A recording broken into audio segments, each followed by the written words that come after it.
Yes, Rebel Force Radio Live. A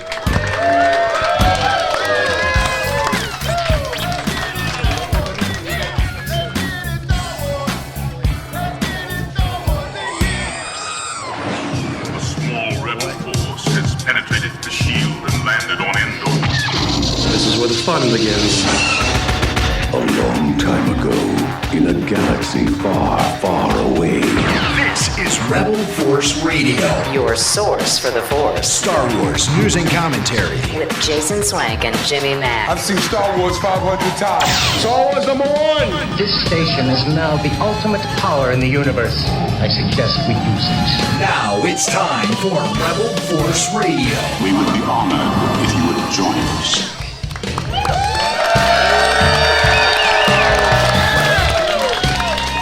All right, welcome. Rebel Force Radio Live, the Rooftop Bash, and our official kickoff to Celebration Anaheim 2022.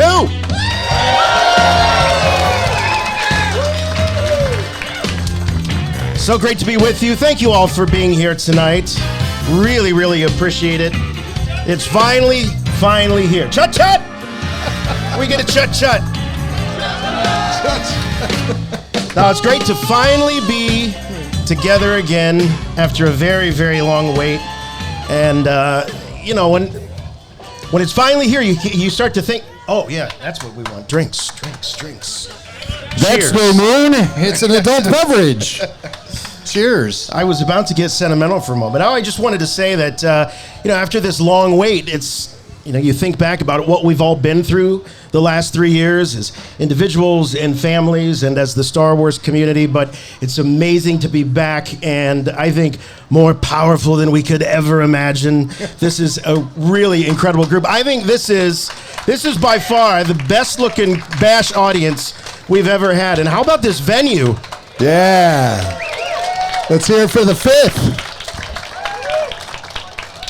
So we've got a jam-packed show for you this week, and we might as well do introductions in order. If you're new to the program, we know none of you are, but if you are, my name is Jason, and with me, my good friend and yours from Chicago, Jimmy Mack.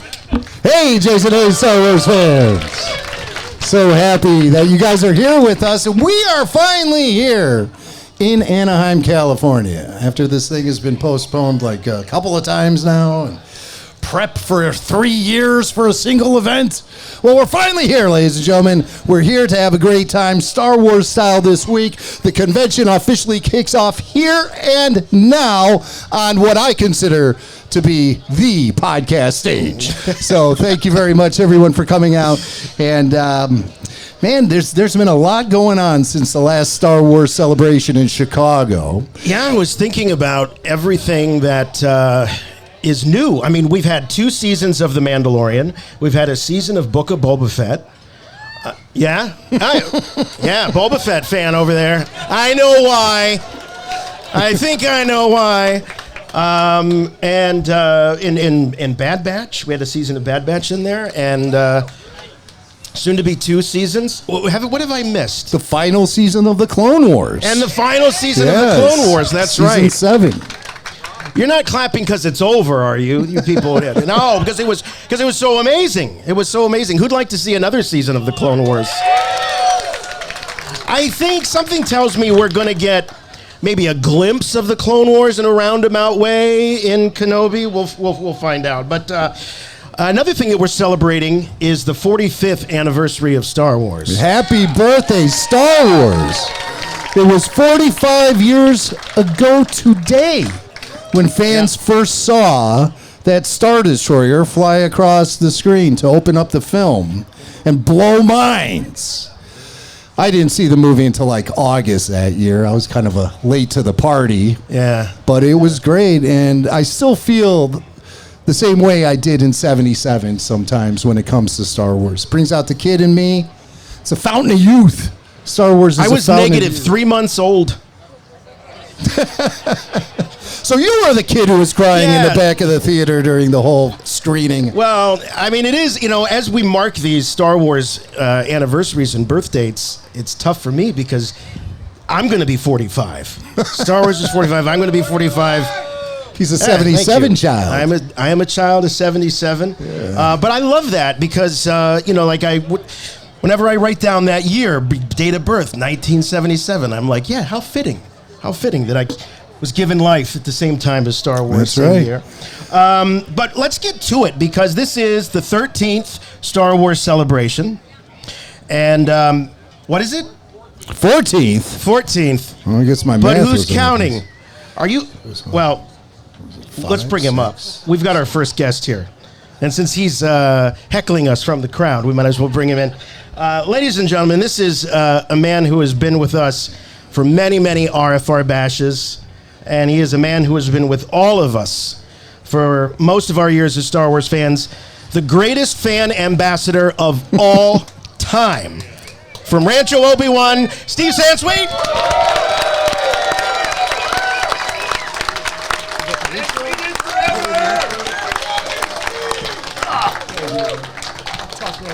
Ladies and gentlemen, please give a warm welcome to Steve Sansweet.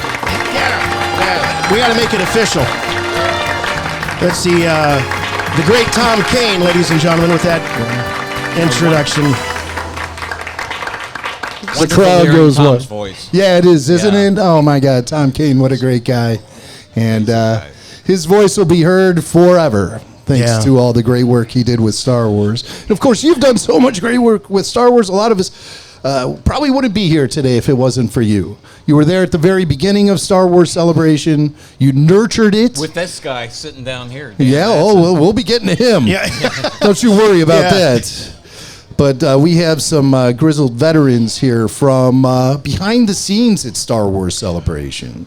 So, as the greatest fan ambassador to all Star Wars fans, what's your favorite memory from all of these years of Star Wars Celebration? There has to be that one magical moment when you ran out on stage dressed head to toe in Ewok fur, only to sustain hideous injury and bloodshed. No, the injury was when I was dressed as a stormtrooper. Oh, and fell off the acrobatic mat that was 1 inch above the stage level. Oh. And then felt this coldness on my knee and didn't know what was happening until about an hour later when I finished the show and looked, and I had really busted a blood vessel. Ew. Oh. So things were a little serious, but stormtroopers don't bleed. No, are you kidding me? It was like that helmet from that Finn had with the blood smeared on the top. Maybe not. So Steve, you correct. I got the look. Hey, it's listen. early, but I got the look. Listen, I'm willing to dress up as an Ewok. What do you want from me? That was spectacular because not only did you dress up as an Ewok and come out on stage during the opening ceremonies, you actually did a little dance that I'm sure everyone here would love to see. He's looking like again. he doesn't remember it. No, he's not dancing. He's not dancing. I don't remember a thing. It's all a blur. Well, Star Wars has just been like so many of us here, Star Wars changed my life in so many ways. It's hard to believe it was 45 years ago. It gave me 2 new careers. Unbelievable. It opened the door to hundreds of friends, new friends, thousands of fans all around the world. It's been just tremendous, and we have George Lucas to thank for it. Yeah, we do. Absolutely, yeah. What are your memories from that summer of 45 years ago? Were you someone who went to the theater repeatedly to see it over and over and over again? Well, I first saw it 10 days before it opened on the back lot of 20th Century Fox at the Darrell F. Zanuck Theater. There was a screening for financial journalists, and so the theater was full. The good buzz had already started. Fox stock was starting to make some moves. And that Saturday morning, a theater full of embittered newspaper reporters and TV journalists were there, and everybody looked up to see where the hell the Star Destroyer was coming from. Yeah. As we all had that wonderful experience the first time we saw it. And it's just been crazy. At the end of the movie, I asked for my pass back, and that was one of my first Star Wars So you knew right away that Now, you were a super fan. You said from that was moment. You said that it was one of your first. One of my first. What was your very first? Do you remember? Yes, I do. Fox and Lucasfilm sent out a brochure, a really nice, maybe 24-page full-color brochure to try to get movie theater operators and owners to book Star Wars. Sent it out early in '77, and they also sent it to journalists. So it came to my office at the Wall Street Journal, where I was a reporter, and went to the guy who covered the movie business. And he looked through it, and I was sort of salivating and looking over his shoulder. And then he tossed it in his wastebasket. Well, I waited till he left for the day, tiptoed over to the wastebasket, looked around, nobody looking. That was my first dumpster diving for Star Wars. But not the last. Yeah.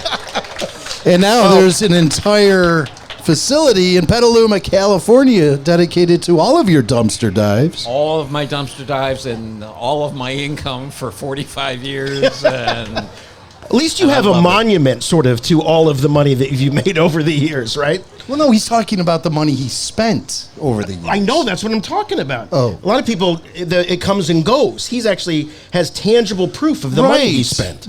Your money doesn't go up in smoke. It goes into Star Wars collectibles to entertain and delight future generations of fans. is that why I do it?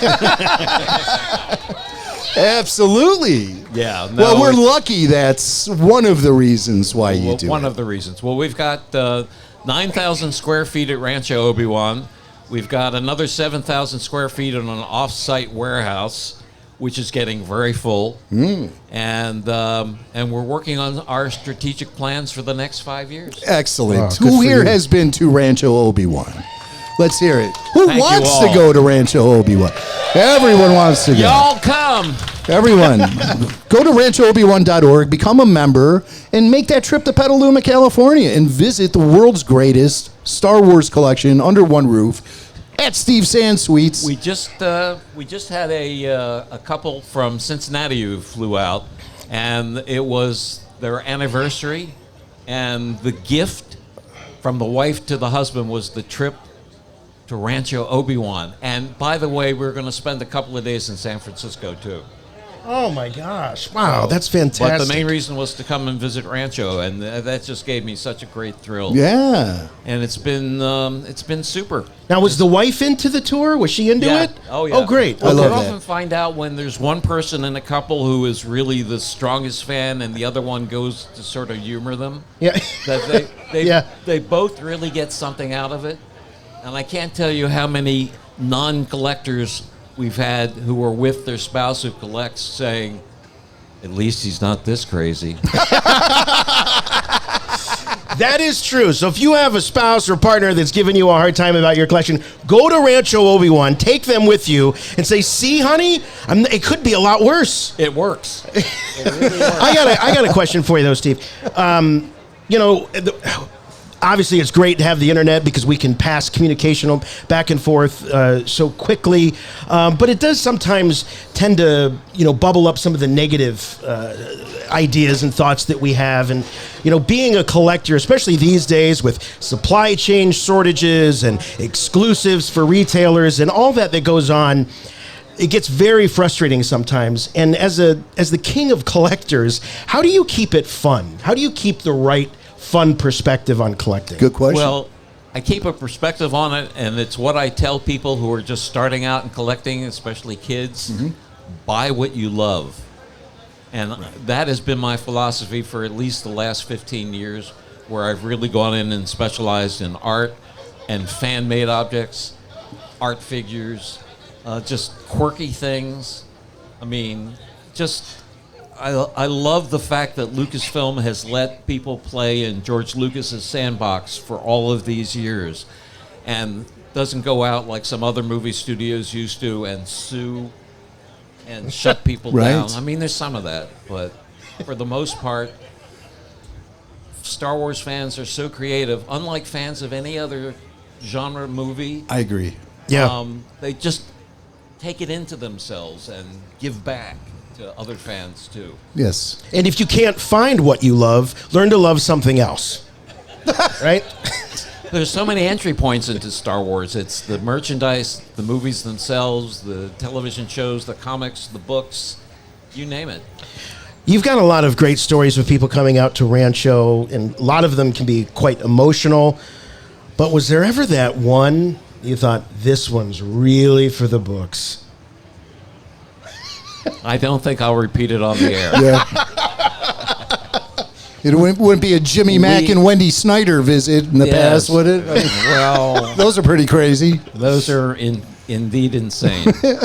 No, we have a lot of fun there.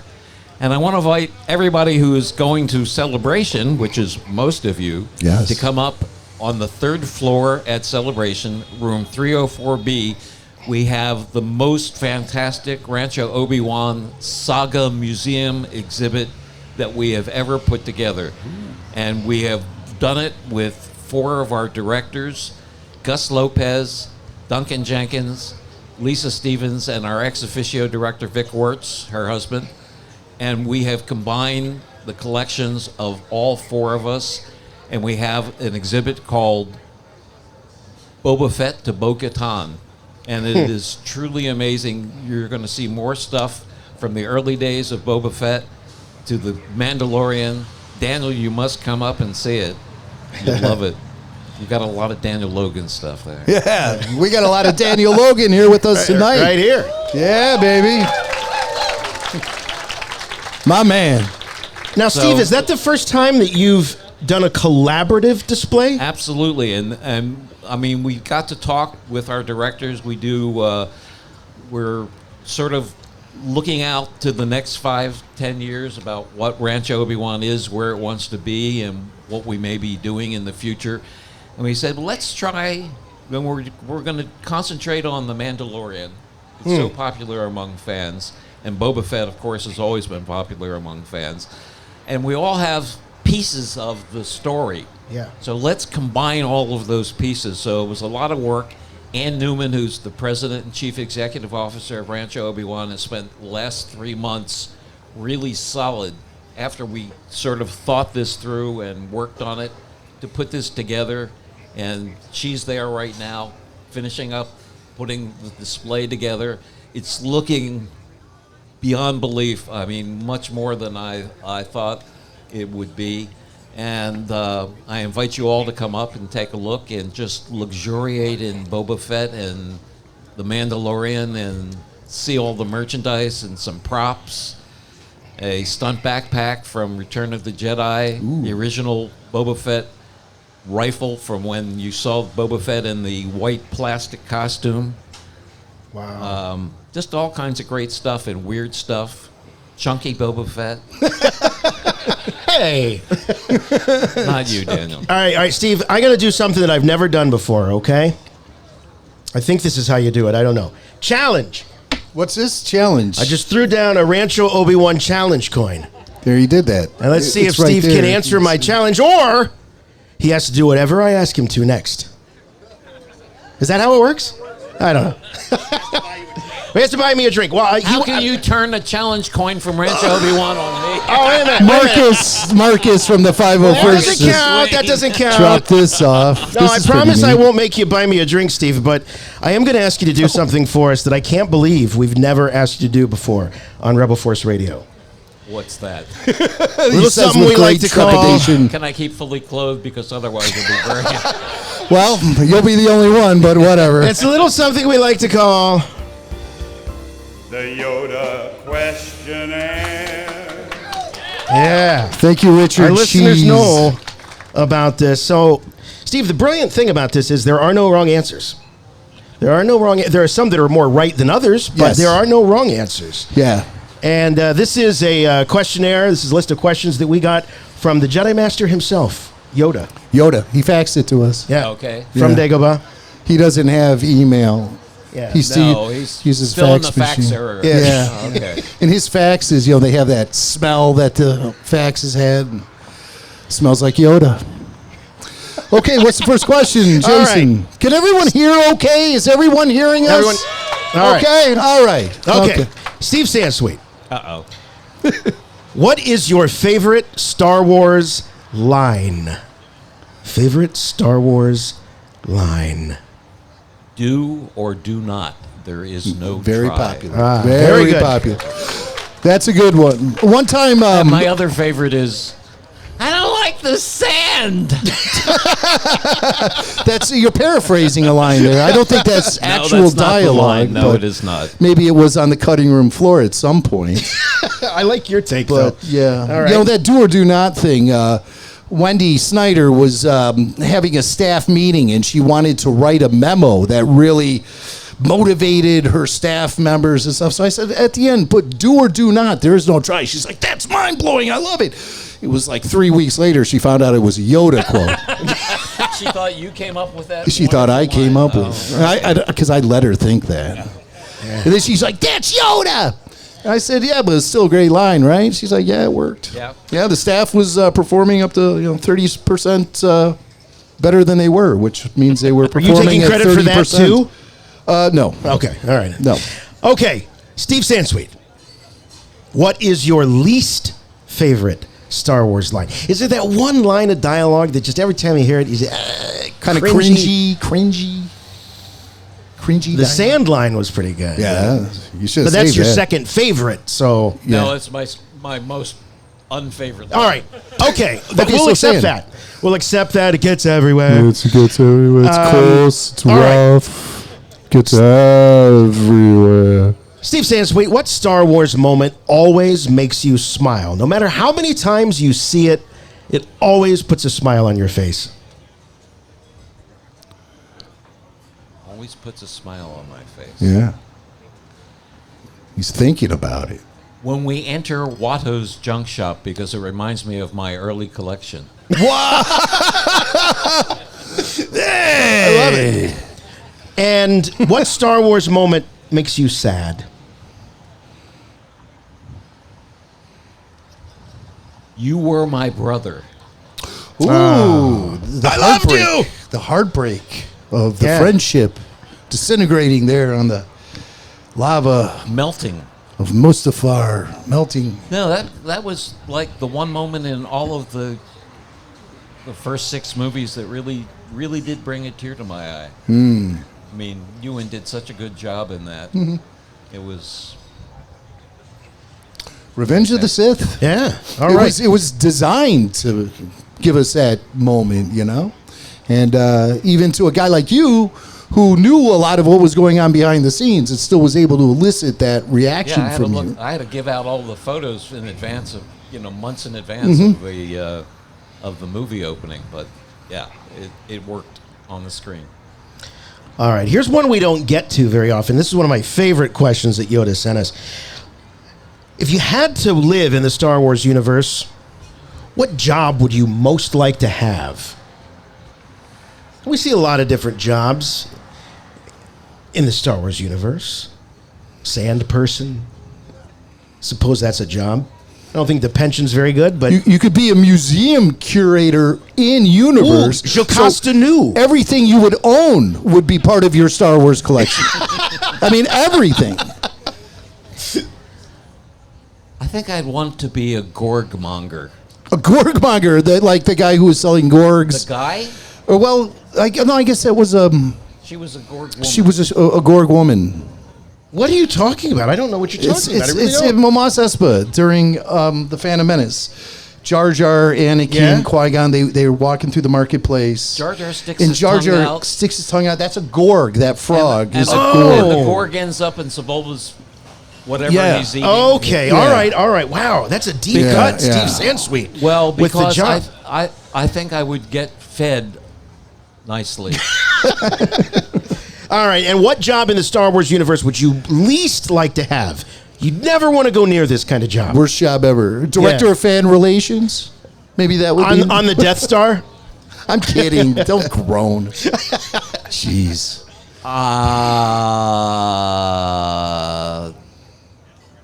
Junk man. What was that? Junk man. Junk man. On the Death Star. Oh, on the Death Star. Right. So you would be responsible for The like the- Dianoga. Feeding the handler. Dianoga. That would be your job. All right. That would be a crappy job. That would be bad. That would be What, How many questions are there? There's just one last one. What? Well, What? there's just one last one. We've never had anyone ask that. Usually people enjoy this, Steve. He's like, what are you, sick of talking about Star Wars finally? Looking at his watch. All right, last question. If there was another Star Wars movie to be made, and you were in it, which you've already been in a Star Wars movie, but if there's one more to be made, and George Lucas was the director, what would you like to hear George Lucas say to you as he says, cut on your last scene, Steve Sansweet? That was faster and more intense. Yay! Ladies and gentlemen, Steve Sansweet, the one and only, the greatest. Thank you so Join much. Steve Sansweet at Rancho Obi-Wan. Visit ranchoobi-wan.org. Become a member today and make the trip out to Petaluma, California to see the greatest display of Star Wars collectibles you can ever possibly imagine. I'd also like to give a shout out to our friend Stu Levy. Stu! There he is. There he Stu is. from Rancho Obi-Wan. Stu is married to Ann Newman, who is the collection manager at Rancho Obi-Wan. Stu actually lives on the grounds at Rancho Obi-Wan. Under the stairs. Under the stairs. But what did he say? What are you saying, Stu? I'm a lucky MF. He says, I'm a lucky MF. He lives at Rancho Obi-Wan. That's a dream come true for most people here in this crowd. So count your blessings. Amazing family at Rancho Obi-Wan. The best. The best. All right. Before the Book of Boba Fett, there was our next guest. He was the first actor to give us a new look at an old favorite from Star Wars Episode 2, Daniel Logan. Yes, Boba Fett. D-Lo, Daniel Logan. You can bring your beverage with you, Mr. Logan. Yeah. To join us here on the stage. There is Daniel Logan, Boba Fett. Hello, everybody. Who's the bounty hunter man that wears the armor of the Mandalorian? Fett. You're damn right. He's here. We got him. Give another round of applause for Daniel Logan. Yes. Thank you. Boba Fett from Attack of the Clones and the Clone Wars. Oh, wow. That's a good. Your admirers are here and very vocal. So how you doing, man? It's great to see you. Here we are in Anaheim. Yeah, I'm doing fantastic. I live 15 minutes down the road, so I can't complain. You know, everyone else drove and traveled in. I just got out of bed like an hour and a half ago. You guys are laughing, but I'm serious. No, I'm just joking. No, I managed to bring my my wife and my 4-year-old son. There they are right over there. Look at them. My best friend and his wife came along, but my son, I'm trying to force Star Wars on him, so he has no choice but to love. Right. Yeah, that's the Boba best Fett. way. Just no choice. You're going to like this. Exactly. Yeah. So here we are, man. Can you believe 20 years? 2 decades has passed since Attack of the Clones was on silver screens back in 2002. Amazing. Where'd the time go? A lot of alcohol. Sorry. Sorry, babe. No, you know, it's incredible. I never really thought 20 years ago I'd be sitting here 20 years later, still being able to enjoy a movie I did 20 years ago. I love coming on, you know, Rebel Force and being able to talk. I'm usually sitting in my house, you know, and go back to playing video games. But I'm just appreciative of everybody who turned out today. You know, I got invited like you all did, and I'm just glad you guys accepted the invitation like I did. So. Well, everyone's here for a full week of Star Wars activity. And, of course, you're going to be on the floor signing at Official Picks. And are there still autograph tickets available for you? Or I have no clue, but ever since Jango Fett or Boba Fett jumped back in, it's been great. Yeah. They're like, Daniel, you're selling out. I'm like, I am? Or double photo ops or double autographs. I'm like, he needs to come back off that island and start giving me more autographs. Yeah. I don't know. I sometimes think they're waiting for Jeremy Bullock nowadays, you know? My line gets a little longer, and I'm like, I don't know. Is it me they're waiting for? And they get to the front and like, what the hell? Who's that kid? Yeah. And I was waiting for Boba Fett the whole time, you know? It's kind of not the same without Jeremy around. He was just so wonderful and a great fan ambassador. I can really tell you've picked up from where Jeremy left off. Well, you know, it's it's one of those things. Being a prequel child, I managed to be able to grow up with the original cast, you know. And Jeremy Bulloch was definitely someone that I loved still to today. You know, he taught me a lot about not only myself but Star Wars and the character Boba Fett. It just sucks during the time of COVID. You know, we lost a lot of my friends, and I'm about to turn 35 in a couple weeks, and I've already lost quite a few of my friends that I've known over half my life. So. Yeah. With the good comes the bad, you know, and Jeremy, he was just someone I never really got to say goodbye to. I went to Peter Mayhew's funeral, so I at least got my last, it might sound weird, but kiss to Chewie goodbye, you know, but I never really got to say goodbye to Jeremy. So when I come to these conventions, it's still today, I just, you know, I still feel like there's that hope that he's just pop back up, you know, and start playing cricket games or, you know, doing the fun things that I used to do at the shows. Yeah. What would you say the biggest thing you learned from guys like Jeremy Bulloch that have been doing this for such a long time? Oh, I learned so much from him. First of all, he told me I have a shitty autograph. So for my 21st birthday, he bought me this very nice pen. I think it cost hundreds of dollars. I showed it to people like, you've got one of those? I'm like, yeah, Jeremy Bulloch bought for me for my birthday. They're like, so are you using it? I'm like, nah, it sits in a drawer. As you guys can see, you know.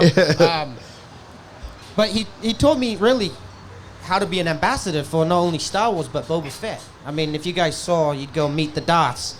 They were the kind of same, you know, and then the Boba Fetts were kind of the same, you know. You just kind of, I magnituded towards his energy, and I just became a little baby version of him, you know. He used to call me Baby Boba. So I used to call him Grandpa Fett. You know, other people are like, how rude. I'm like, no, he likes it. He likes it. Huh? This is right, Jeremy? And he's like, yes, I like it. I was like, oh. Yeah, so Ewan McGregor obviously has been making the PR trail lately with Kenobi opening up. And one of the statements that he keeps making at these various stops is about how the appreciation for the prequels has grown over the years. And you've been doing this steadily since they came out, but have you noticed a change with the fans coming up and them talking about the films, or is your perspective they've always loved these movies? Oh, no. Well, they've always loved Star Wars. Just what franchise part do you like, right? I grew up where there was only one movie before mine out of the prequels, so they were like, "Oh, you suck." You know, like, that movie was the worst out of Star Wars. You know, like. Now can I have your autograph? Yeah. No, then they go to Ray Park with someone else next door to me. You know, like, "Hey, can I get your autograph?" And you're sitting there like, "Man, I really got the worst character." But no, you know, as the time has progressed and Lucasfilm have taken on this character, you've gotten so many different, you know, variations of what the character or where he possibly could have come from or where he's come from. You know, the Mandalorian gave us another version of a bounty hunter that related to Boba Fett, which made the fans want him even more. The Bad Batch has given us so many different variations of different clones that we never really thought about before. And, you know, it just continues to continue, you know. And yeah. When I go to conventions now, I make a joke that my line got bigger, but it's no longer the original fan base that are coming to conventions. It's the kids that they raised really good. Yeah. Continue to come to do conventions and buy our autographs. It's like, I'm getting like, you know, I went to New Jersey. I haven't been there for 15, 16 years. And some guy came up to me a month ago and said, "Hey man, I'd really like to buy your autograph." And I'm like, sweet. Tell him the price. He goes, "No, well, 15, 16 years ago, I was with my dad and I didn't have any money and you signed my autograph for me for free." He goes, "And I never forgot about it. I talk about you my whole life." He goes, "And now I've got a job. I want to come back and buy your autograph." Oh like, my gosh. I knew it was gonna pay itself forward. You know? Well, people don't forget. And they remember. Not Star Wars fans. No, and they remember, and the opportunity to pay it forward is there. And I mean, you certainly have spent your entire career doing that. I don't think I've ever seen anyone on the autograph circuit who pays more attention to each fan who comes up to his table, talks to kids, plays with kids. Yeah. And I've been watching you. I've been watching you do that since you were 14, and you've done it with amazing consistency and integrity. And I think that people really appreciate that, right?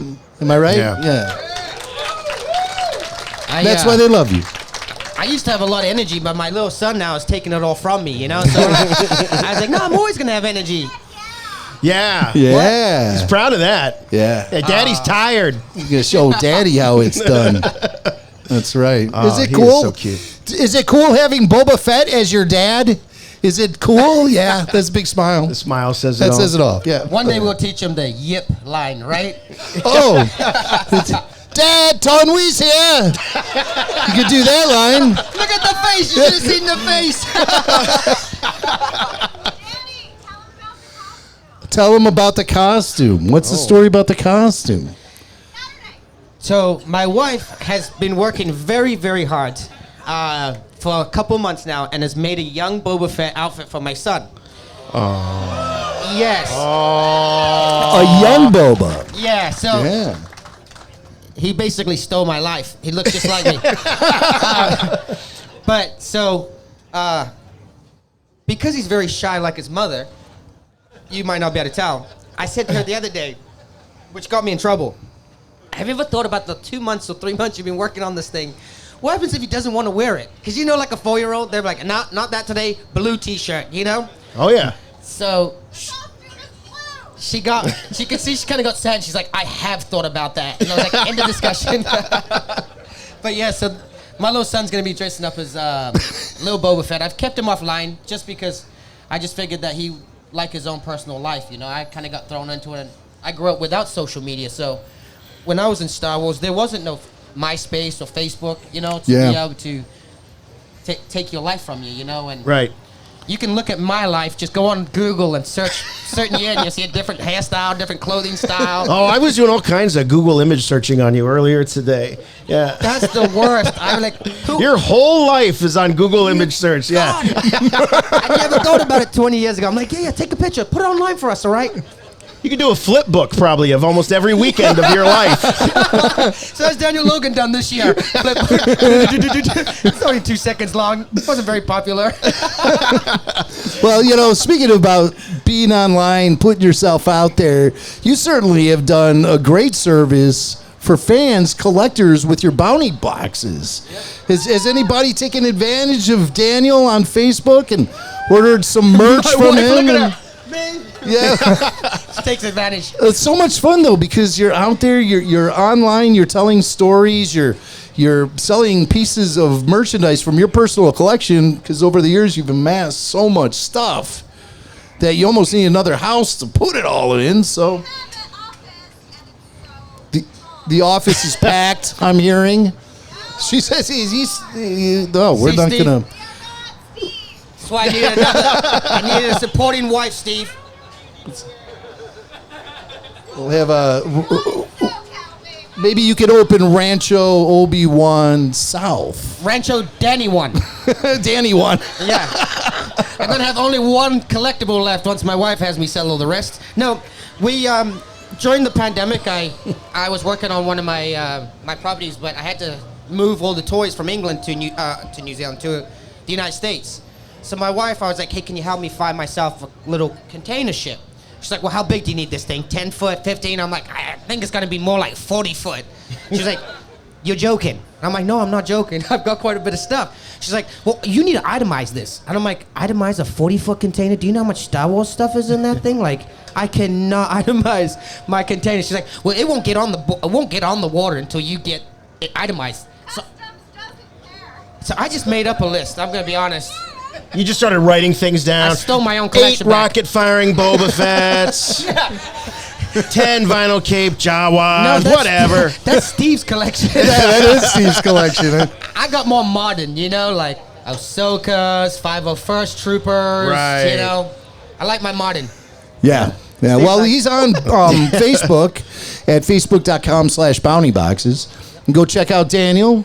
And it's a lot of fun. He auctions off all kind of cool Star Wars merch, and you can have the chance to get something to fill a hole in your collection you've been looking for years and years. And you get from Daniel Logan, for crying out loud. Please take it all. The wife from says, Daniel Logan's collection, for crying out loud. All right, ladies and gentlemen, thank you guys. Daniel Logan. There he is. Thank you, brother. Have a good night, guys. All right, be sure to say hi to Daniel at the convention this week. Get his autograph, take a picture with him, and tell him Rebel Force Radio sent you. All right, everybody having a good time? You got enough to drink here?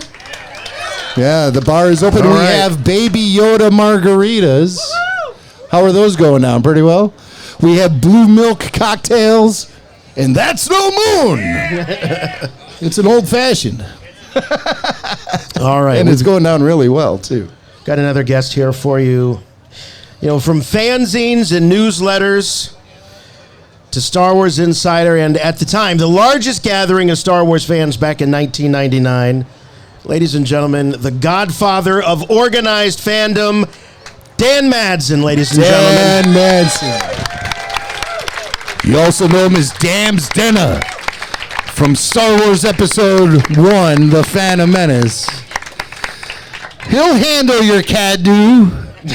He will. And he will ask for only the smallest of payments. Thank you. Dan Madsen. He's one of our oldest friends in Star Wars fandom. Oh, gosh. That far back we do go. Yeah, far back. Yeah, get right on that. Okay, got it. Yeah, we love Dan. Dan was the man who masterminded with Steve Sansweet the very first ever Star Wars celebration in Denver, Colorado back in 1999. Who was there? Who was there? That's like the only one stateside I've ever missed. It got by me. It wasn't part of the tradition of fandom as much as it is now. Yeah, definitely. But it was a huge event. And it meant a lot to a lot of people back in that time, and really started the ball rolling on all this craziness that we're experiencing today, all these years later. You know, it's interesting because the whole thing started really, quite frankly, I and my staff were talking about doing a Star Wars event, and then out of the blue, I get a call from Steve Sansweet, then Director of Fan Relations at Lucasfilm, and he says, "Hey, Dan, we're thinking about doing a fan convention," and he says, "We think the fan club be the right people to do it." And I said, "You know, Steve, we're thinking about it too." So we kind of pulled our teams together and came out to Skywalker Ranch and figured out what it was that we wanted to do, and it just went on from there. It was a lot of work. I never had put on an event before, but we did it. And now I'm happy we did it. Now, what worked in that original convention that you still see in place today? Well, to be honest, I mean, all the licensees were there showing off their product. That was really cool. That still happens today.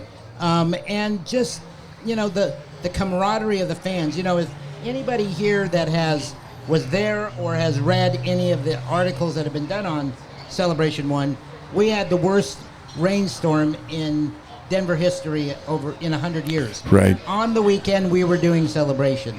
And but you know, the amazing thing about it, guys, is that even though there was all these horrible conditions outside, all the fans seemed to, what they wanted to do is just come and be one with each other and enjoy the Star Wars celebration. It had been so much, you know, anticipation for Episode 1, and this was the place to come and kind of relive not only the past Star Wars, but see what's coming up down the line. So. Now, the harsh weather conditions really brought fans together, almost like a Woodstock sort of vibe. In fact, that's what, every day it rained, I woke up in the morning and I was like, oh, please, dear God, not rain again. And backstage, when it was raining, it was like the second day, and Rick McCallum, the producer, I looked at him and I said, oh my God, I can't believe that it's raining again. Mud, rain. And he said, you know what, Dan? He says, this is going to be the fans' Star Wars Woodstock. Oh, McCallum. 20 years from now, they're going to remember that they survived the mud and the rain to celebrate Star Wars at Celebration 1.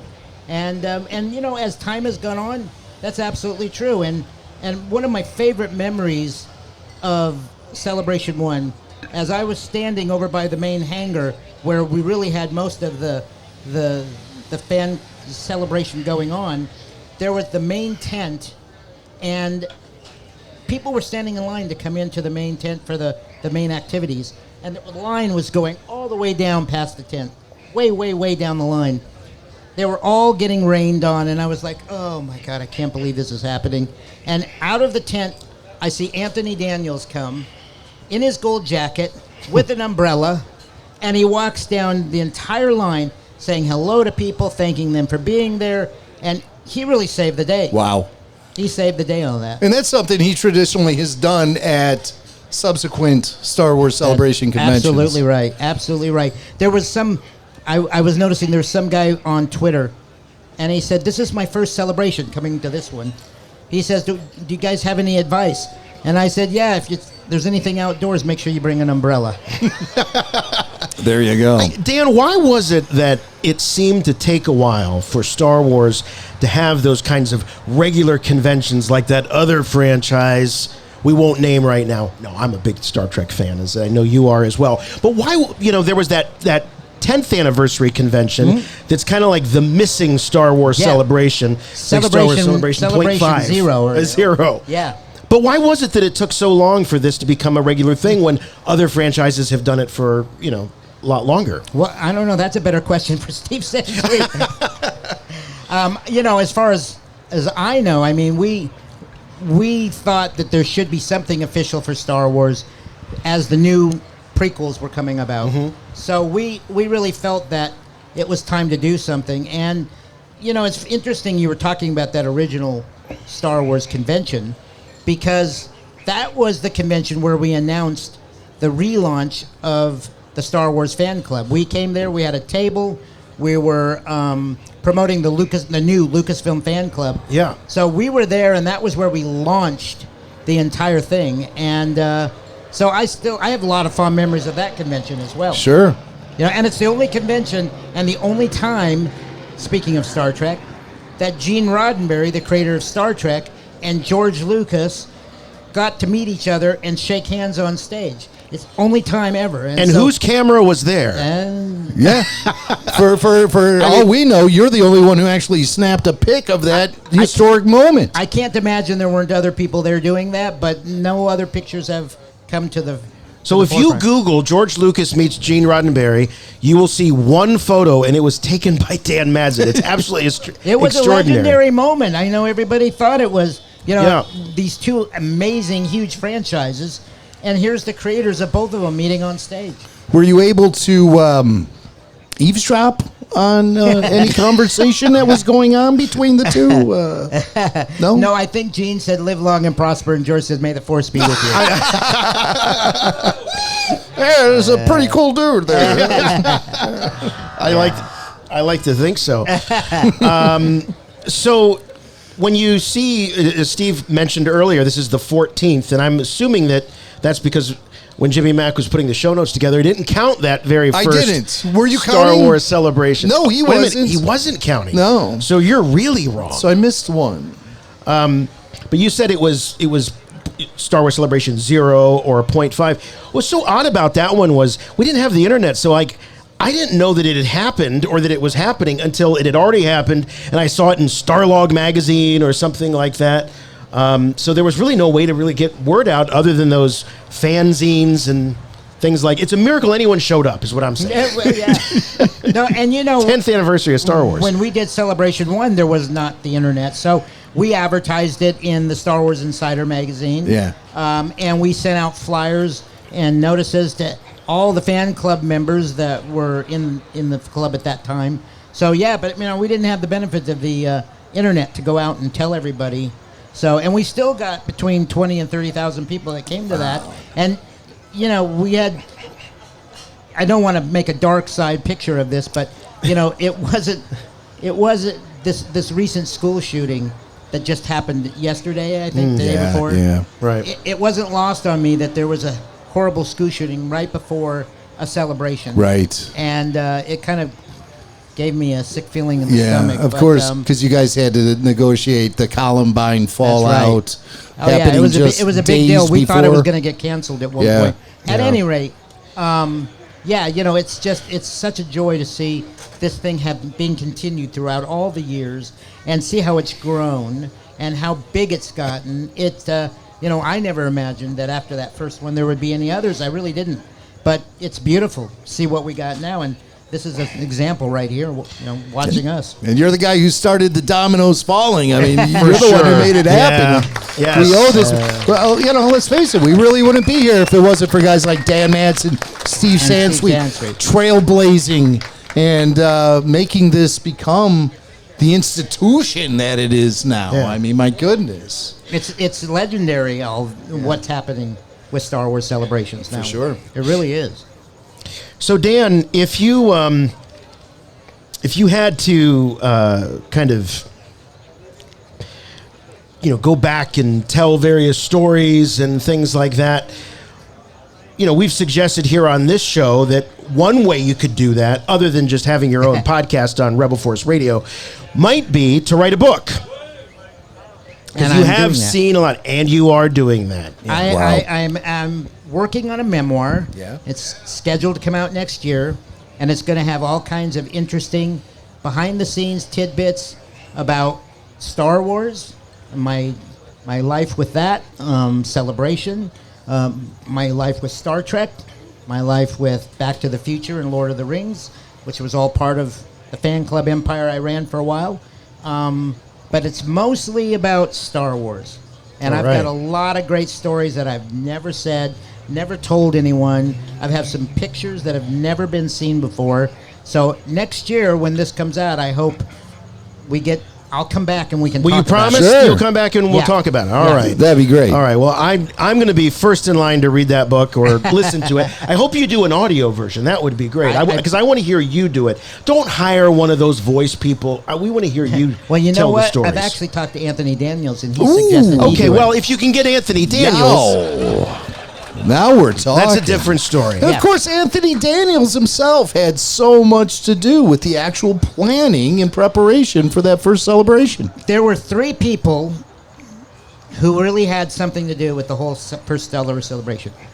Steve Sansweet, who it wouldn't have happened without Steve. Right. Yeah. And I'll throw myself in there with ego there. And Anthony Daniels. Yep. He came out 2 weeks before the whole event and literally sat by my side as we figured out everything about what to do, what the lighting should be on the stage. I mean, from the entire thing, he sat by my side and we worked it all out. And then Steve came out, what was it, a week before? Steve came out a week before, worked with Anthony to help develop the whole script, so to speak, of what would be on stage, what would be asked, how we do this, who's going to be on stage here. And I literally could not have done it without these 2 guys. And I'm grateful ever since that they were a part of that. Yeah. Thank you very much, all of you. So, Dan, we're anxiously awaiting the book. You said maybe next year? Oh, it's definitely next year. Definitely next year. Next summer. Oh, so you're done with it? I'm working on it right now. I have 3/4 of it done. Wow. Congrats. Congratulations. That's great. That's going to be awesome. We can't wait to hear more about it. Ladies and gentlemen, from the front lines of fandom, Mr. Dan Madsen. Yeah. You can catch Dan signing after hours with official picks tomorrow night. And you'll also be signing at the Rancho Obi-Wan booth throughout the week at various times. I will. And everyone go get Dan's autograph. He's Dam's Denna from episode 1. Thanks, guys. Dam's Denna. It's good to see you. Damn Denna. Thank you so much. Hey, is there any way we could get some lights turned on in here? It's getting really dark. There's a floodlight up there. Is there anybody with the venue who has... There we go. Let's get a little light. And I'd like that, if that spotlight up there could get turned on too, whoever's working the lighting control, just because it's getting really dark up here. I mean, the only lighting I'm using, there we go. Oh my gosh. All right. Amazing. All right. This thing's pretty powerful. Can I get $10,000 delivered to me right now, please? No, nothing. But we have some fire pits here. Those and we got these towers here. Can we turn those on too? I mean, is that just going to happen automatically if I keep talking about it?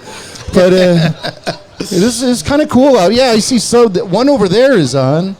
Do we have Maybe we can. All right, I see. Yep, turn it up a little bit. Right. We got these fire pits here. All right, while they do that, we're going to meet our next guest. This is he's the most talented pig man you'll ever meet, and one of the nicest. This is a guy who was actually there, ladies and gentlemen, on Jabba's sail barge. He was there, Mr. Stephen Constantino. Steve! Here he is. He is the Jabba's skiff Gamorrean guard. Here he is, ladies and gentlemen. Great to see you, brother. Hey, Jason. Hey, man. Nice to see you again. Good to see you. Talk right into that mic. So Steven's here. He's a Gamorrean guard who appeared on the skiff on Return of the Jedi, filming in Yuma, Arizona. And there's a Billy D. Williams connection to how you got the gig. Yes. And I want to hear all about it.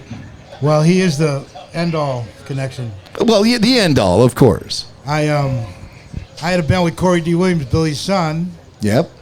In '82, and we used to rehearse at Billy's house.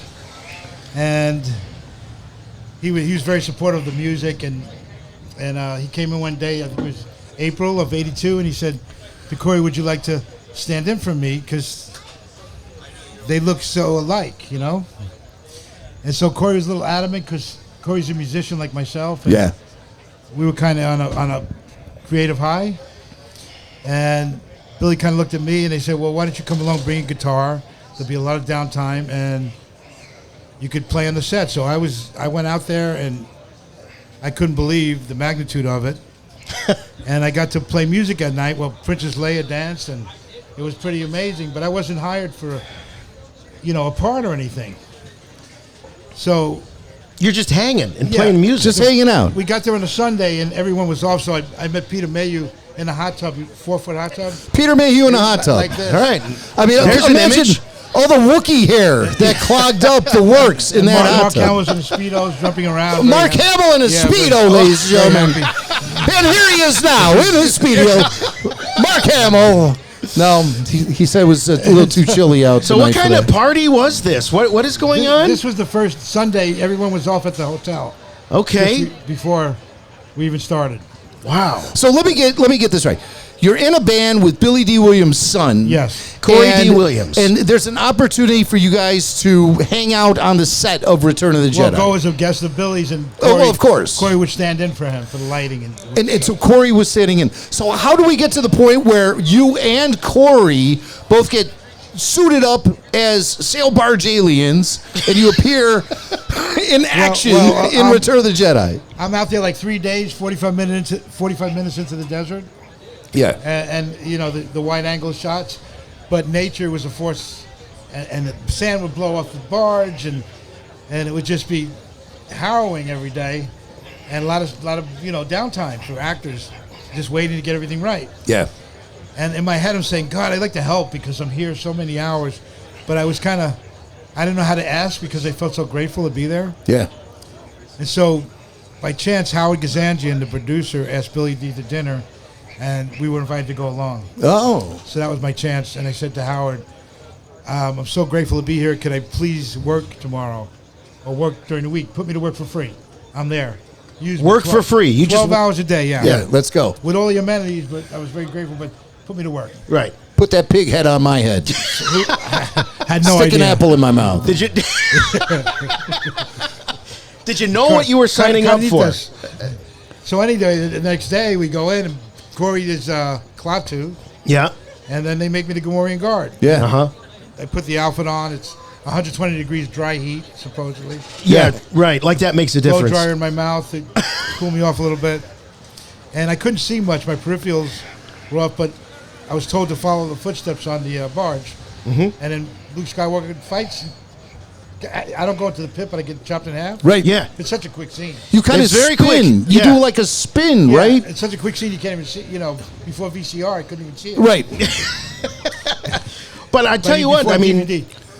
you got killed by Luke Skywalker. Yes. Right? I mean, there's Yes. there's worse fates. Yes. That's pretty cool. And I didn't think much of it, but then Ralph Nelson Jr., the still photographer, took a picture of a slide of Corey and I with the mask off. Yeah. And so did Billy D. Yeah. And that was put away in the archives. And 30 years have gone by with not much, I didn't mention the Star Wars much. My friends were really mad later on when they found out because I'm a musician. I'm a musician by trade. And I guess about 10 years ago, the picture comes out on Facebook or one of the Somewhere. Somewhere, with the mask off, and the guys in England write to me and say, "Do you ever sign autographs?" I said, "For what?"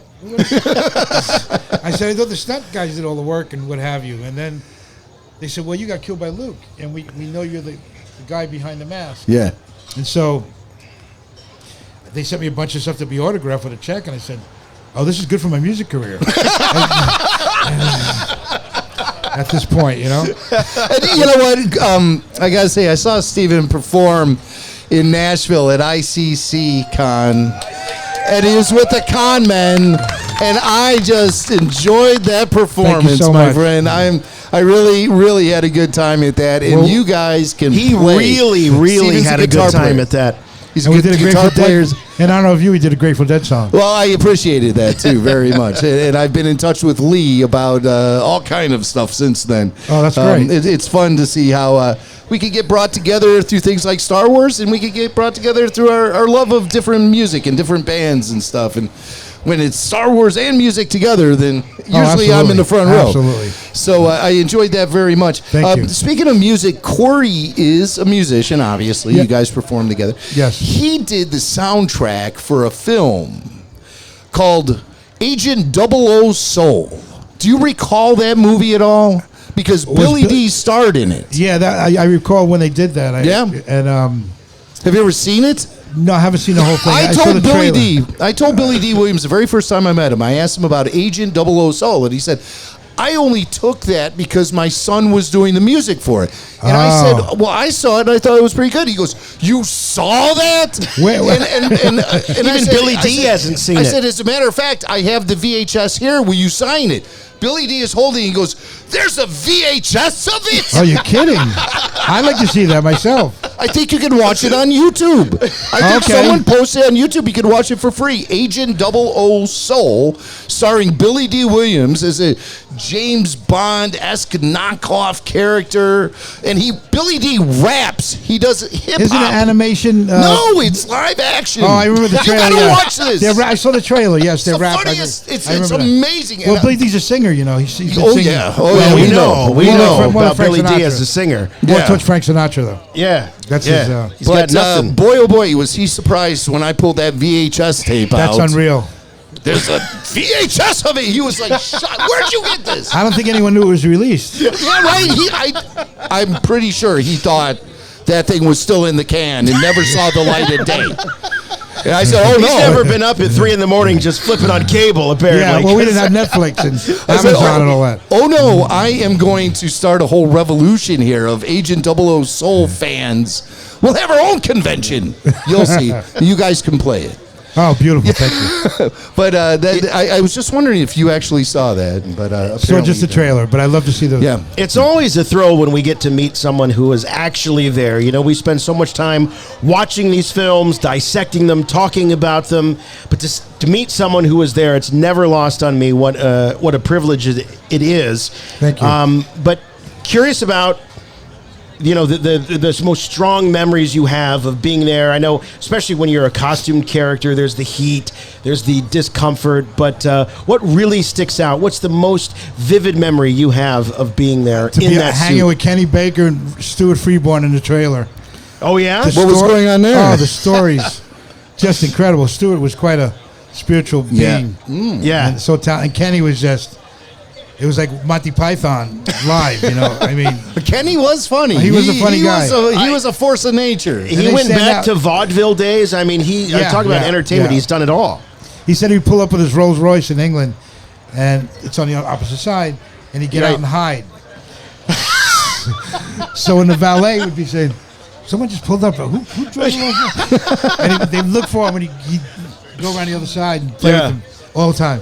I mean, it's funny. Time Bandits was on the other night. Yeah, with all the guys. Yeah, that's a great one. Great Time movie. Bandits, right? Yeah. Great movie. That's a great way. That's his partner Jack Purvis is also in Time Bandits, and those two guys, Kenny and Jack, of course, they were a force of nature when it came down to the original trilogy, playing anything from Jawas to Ewoks to Ugnaughts.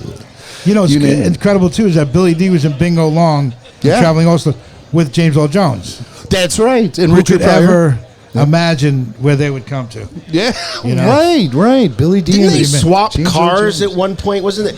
Didn't Kenny sell his car to Dave Prowse? Yes, I've heard that. Yeah. Yeah.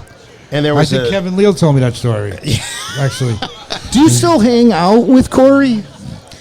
Well, Corey's doesn't live in L.A. anymore for quite some time. He's in Atlanta, but when he comes to town, no matter what's going on, like the premiere was there, and the first thing he did is come to the studio. And that's great. We went. It's like we never missed a beat. We've had since the day we sat down and played, it's just been magic. You know, it's like no other sound anyone else would create together like that. Wow, that's for sure. When you showed up in Mesa, and you were just there on the set, I mean, were you a Star Wars fan before all of that? Oh yeah, I'd seen Star Wars in New York City on Broadway. On Broadway. Star Wars on Broadway. No, I mean so the song you on dance? the street Broadway. Oh, I see. But there's lines around the block, and I was a big Kubrick fan, so I loved 2001, and of course raised with Star Trek, the series.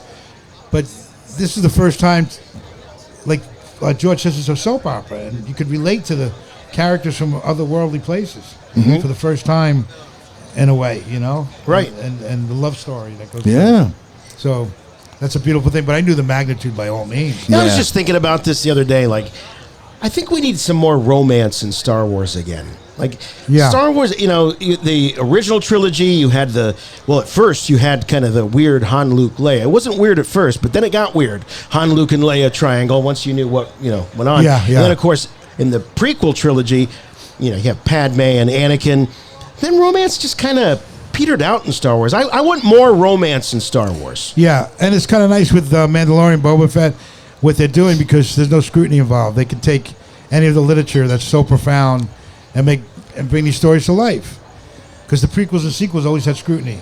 Yeah. People had their visions. Sure. In this case, it's kind of unbiased, I must say. Yeah, the future is very open for great storytelling. And the volume set with the immersive, that's revolutionary.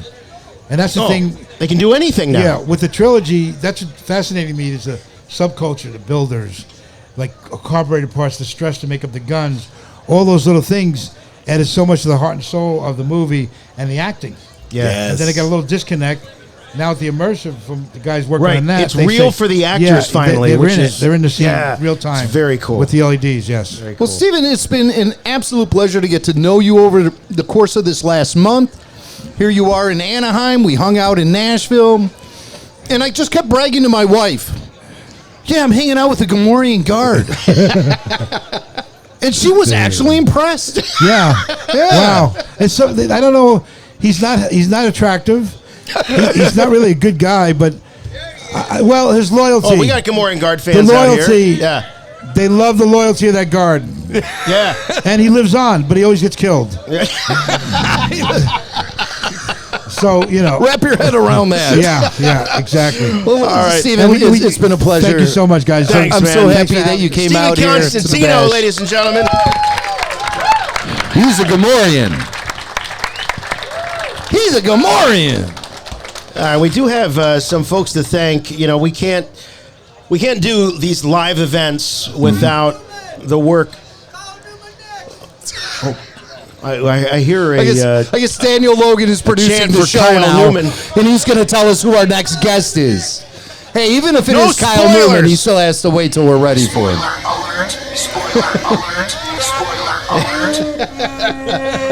We do want to thank the amazing crew here at the Fifth. We've got some folks to thank. Madsen, Michaela, she's the best. All of the bartenders. I hope you're being very kind to your bartenders. Jake, the crew, everyone who helped set up this beautiful floor plan here tonight. What a great venue this is here at the Fifth. I mean, my goodness. I'm so happy we're able to pack it with some of the world's greatest Star Wars fans tonight. We would not. It's never looked better up here. And we would not have this venue if it wasn't for a good friend of ours, Daisy Sparks, the wife of Max Sparky, as he's known online, David Sparks. Daisy Sparks found this venue for us. So, Daisy, wherever you are, oh, there she is back there. Thank you very much, Daisy. We love you, Daisy. Yes, we do. Also, our graphic designer, Chris Amram. We want to thank him for our Bash artwork. So does everyone have? Wearing it on your lanyards now. You guys have the badges? You guys all have the badges? We don't need no stinking. All right. Those things were created by Chris Amram. He is our great graphic design artist here on Rebel Force Radio, and the guy who always creates all that wacky artwork you see each week when we release shows. You have Like Han Solo wearing a Rebel Force Radio shirt and stuff. That's all out of the crazy mind of Chris. And we love him for his creativity and his craziness.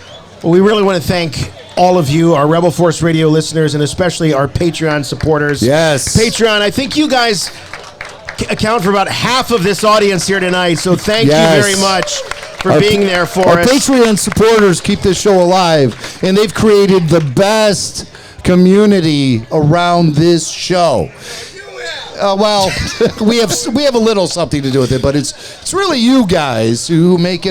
The whole reason I started podcasting about Star Wars is because I wanted to have friends who talk the talk and who walk the walk, and everyone on this rooftop fills that qualification 1,000%. I'm so happy for all of you. I just wanted to know people who love Star Wars. That's the only reason I did this. Yeah. Love you. Love you. Love you all. All right. You know, when we first met our next guest, he was promoting a little movie that he made called Fanboys. Ever see it? And he has been a good friend ever since. He's a member of our A-team, and he is a true dean of what makes Star Wars so magical. Yeah. Our good friend. We love him so much. Can't wait to see him. Kyle Newman, ladies and gentlemen. Kyle! Here he comes, Kyle Newman. He is here. What's up, brother? What a view! But this view is better. Yes.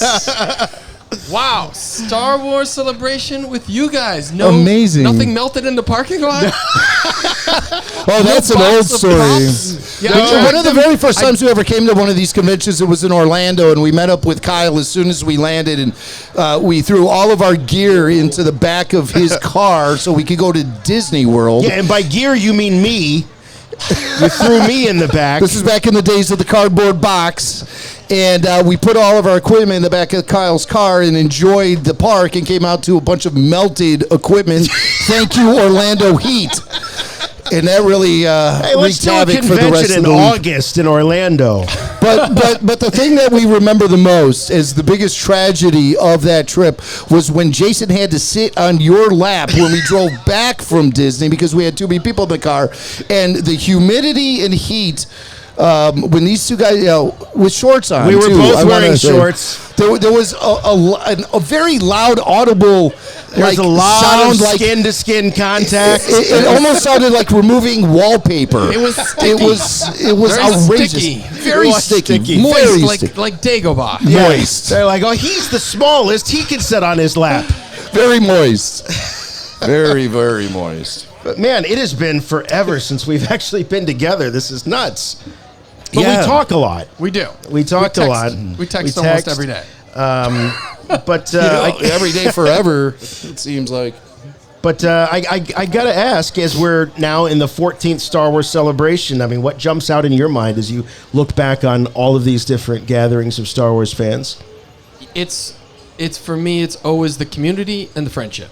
I almost don't care about the panels anymore. I just want to come down, bump into people I know, bump into people I haven't seen in years, bond over stuff we love, deride the things we don't love.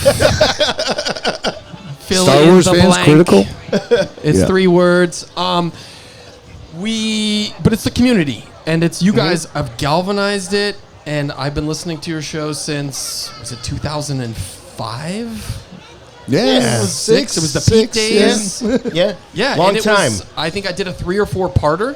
You did. When I first met you we guys. were lucky to have any guests, and we got you, and that was like, oh, we got to stretch this. So I think I was awesome. I think we stretched you over 3 or 4 episodes. But for decades, I felt like I was on an island myself as a Star Wars fan. I couldn't relate to other people. They didn't have the same level of passion. They didn't want to talk about it as much as I did. And then I met you guys, and I realized there are these people out there that will spend 2 hours or more.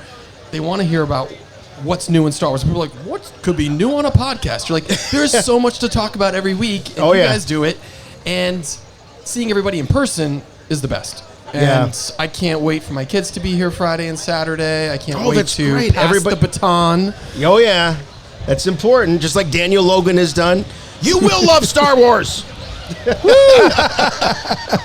Yeah.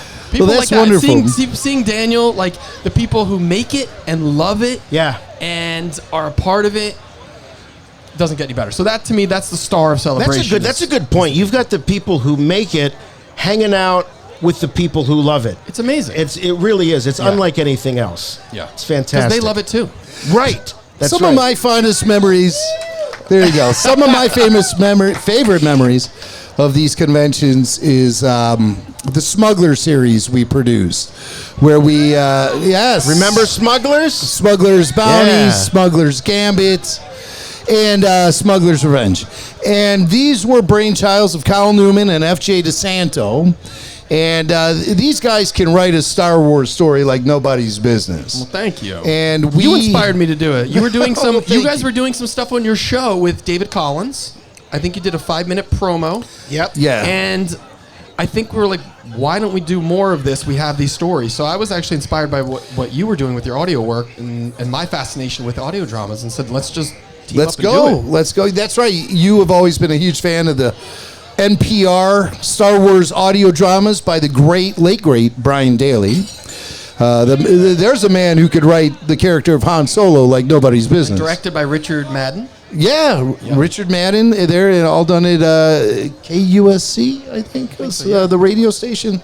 And we were so inspired by that. We wanted to do it ourselves, write and create our own Star Wars audio drama, and use the voices of the Clone Wars to do it. Absolutely. And of course, Daniel Logan, also from the films, was there to lend his hand. Yes, he was. You remember that, Daniel? Those smugglers, all the intense rehearsals and everything.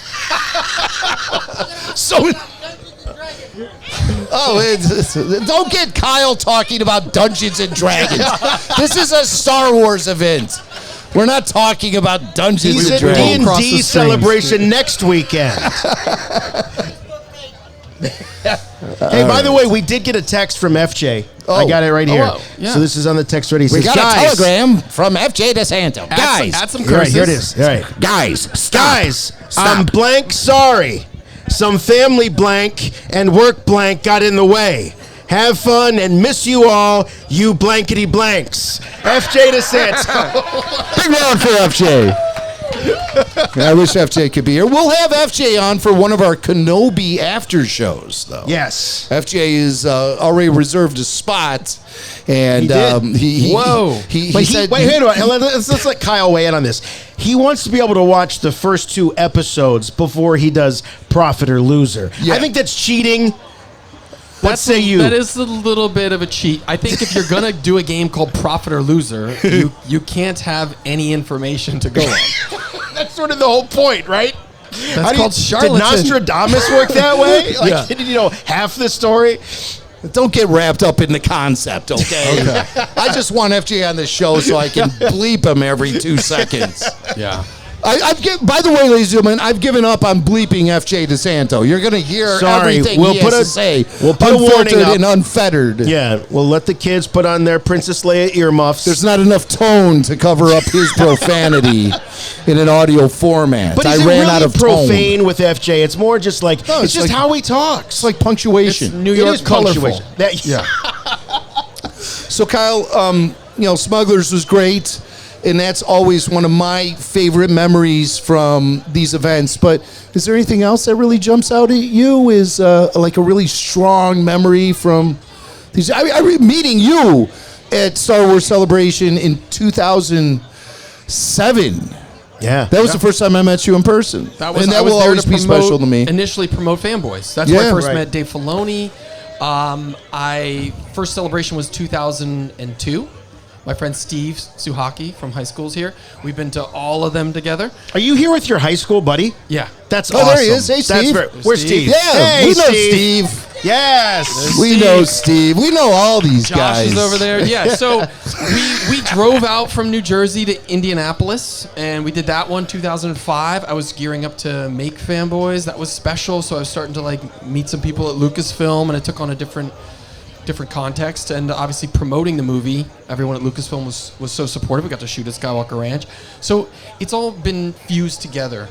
But I think panels, going to see Clone Wars panels with Dave, that's That's awesome. You know, because there was an intimacy to it, and I feel like the scale's gotten a little bit different, and I don't want to say more corporate, but it's changed a little bit. Oh, but yeah. There was like a very hands-on quality to it all. I loved the prequel appreciation panels that we would do. Oh, yes. Oh, God. Those were Remember great. when you had to defend the prequels? Yeah, and that was to me was the most offensive part, that I actually had to do a panel that had to defend something that was great. So, right.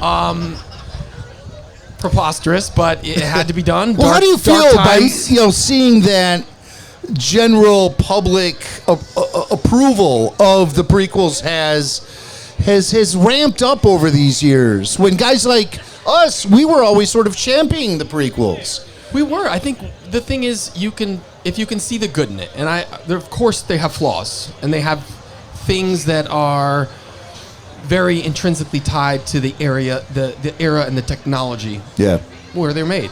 But as a whole, George was breaking so much new ground, and he did it boldly, and he did it with an independent mindset, which was, I'm going to do it my way. I'm going to finance it myself, and no one's going to tell me what to do. And there are big swings and big ideas in those movies, and many of them really work. And in hindsight, I think people look back and said, you know what, those were the golden days, because it was George. It was coming straight from his head. It was coming straight from his yellow notepad. It was going back to the basics, everything he didn't get to explore, to add more nuance.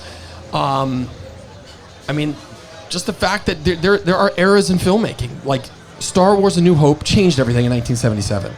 And no matter how you feel about it, 1999, with digital filmmaking and the onset of digital distribution, George changed things again. And it's crazy that person changes an industry once, but he changed it twice. Yeah.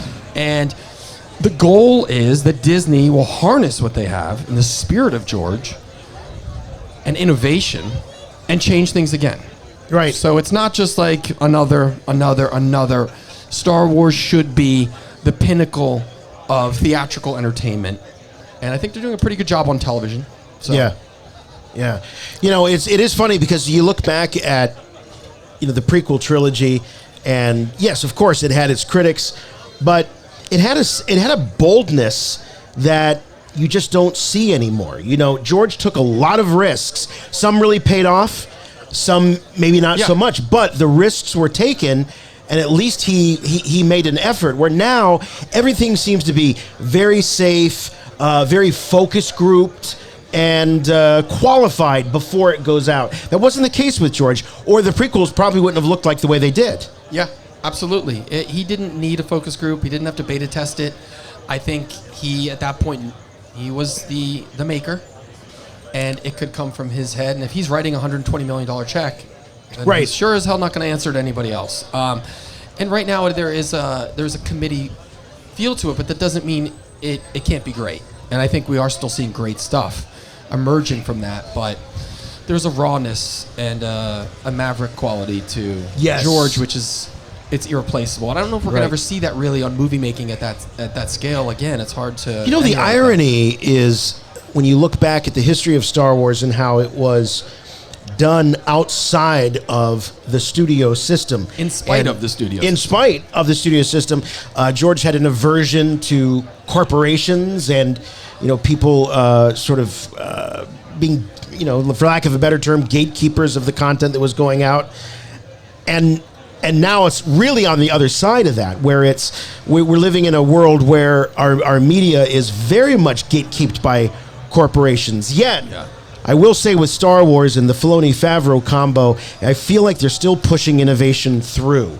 It's not completely, neutered by the corporate microscope. Dave is the great hope, I think, because Dave has that unique relationship with George where he can still ring him up, and because he's studied under him. Yeah. That stuff it permeates what's still being created, the things that Dave touches. So that having a direct disciple of George is huge. If we didn't have that now, it would be a very scary time for Star Wars. I think that relationship alone gives fans solace and confidence and a foundation. We're like, okay, well, Dave's not going to put something out if it's absolute shill garbage. You know? Yeah, He's not. right. He's gonna be like, hold on a second. No, Yeah. you know. I don't know. Let me call George.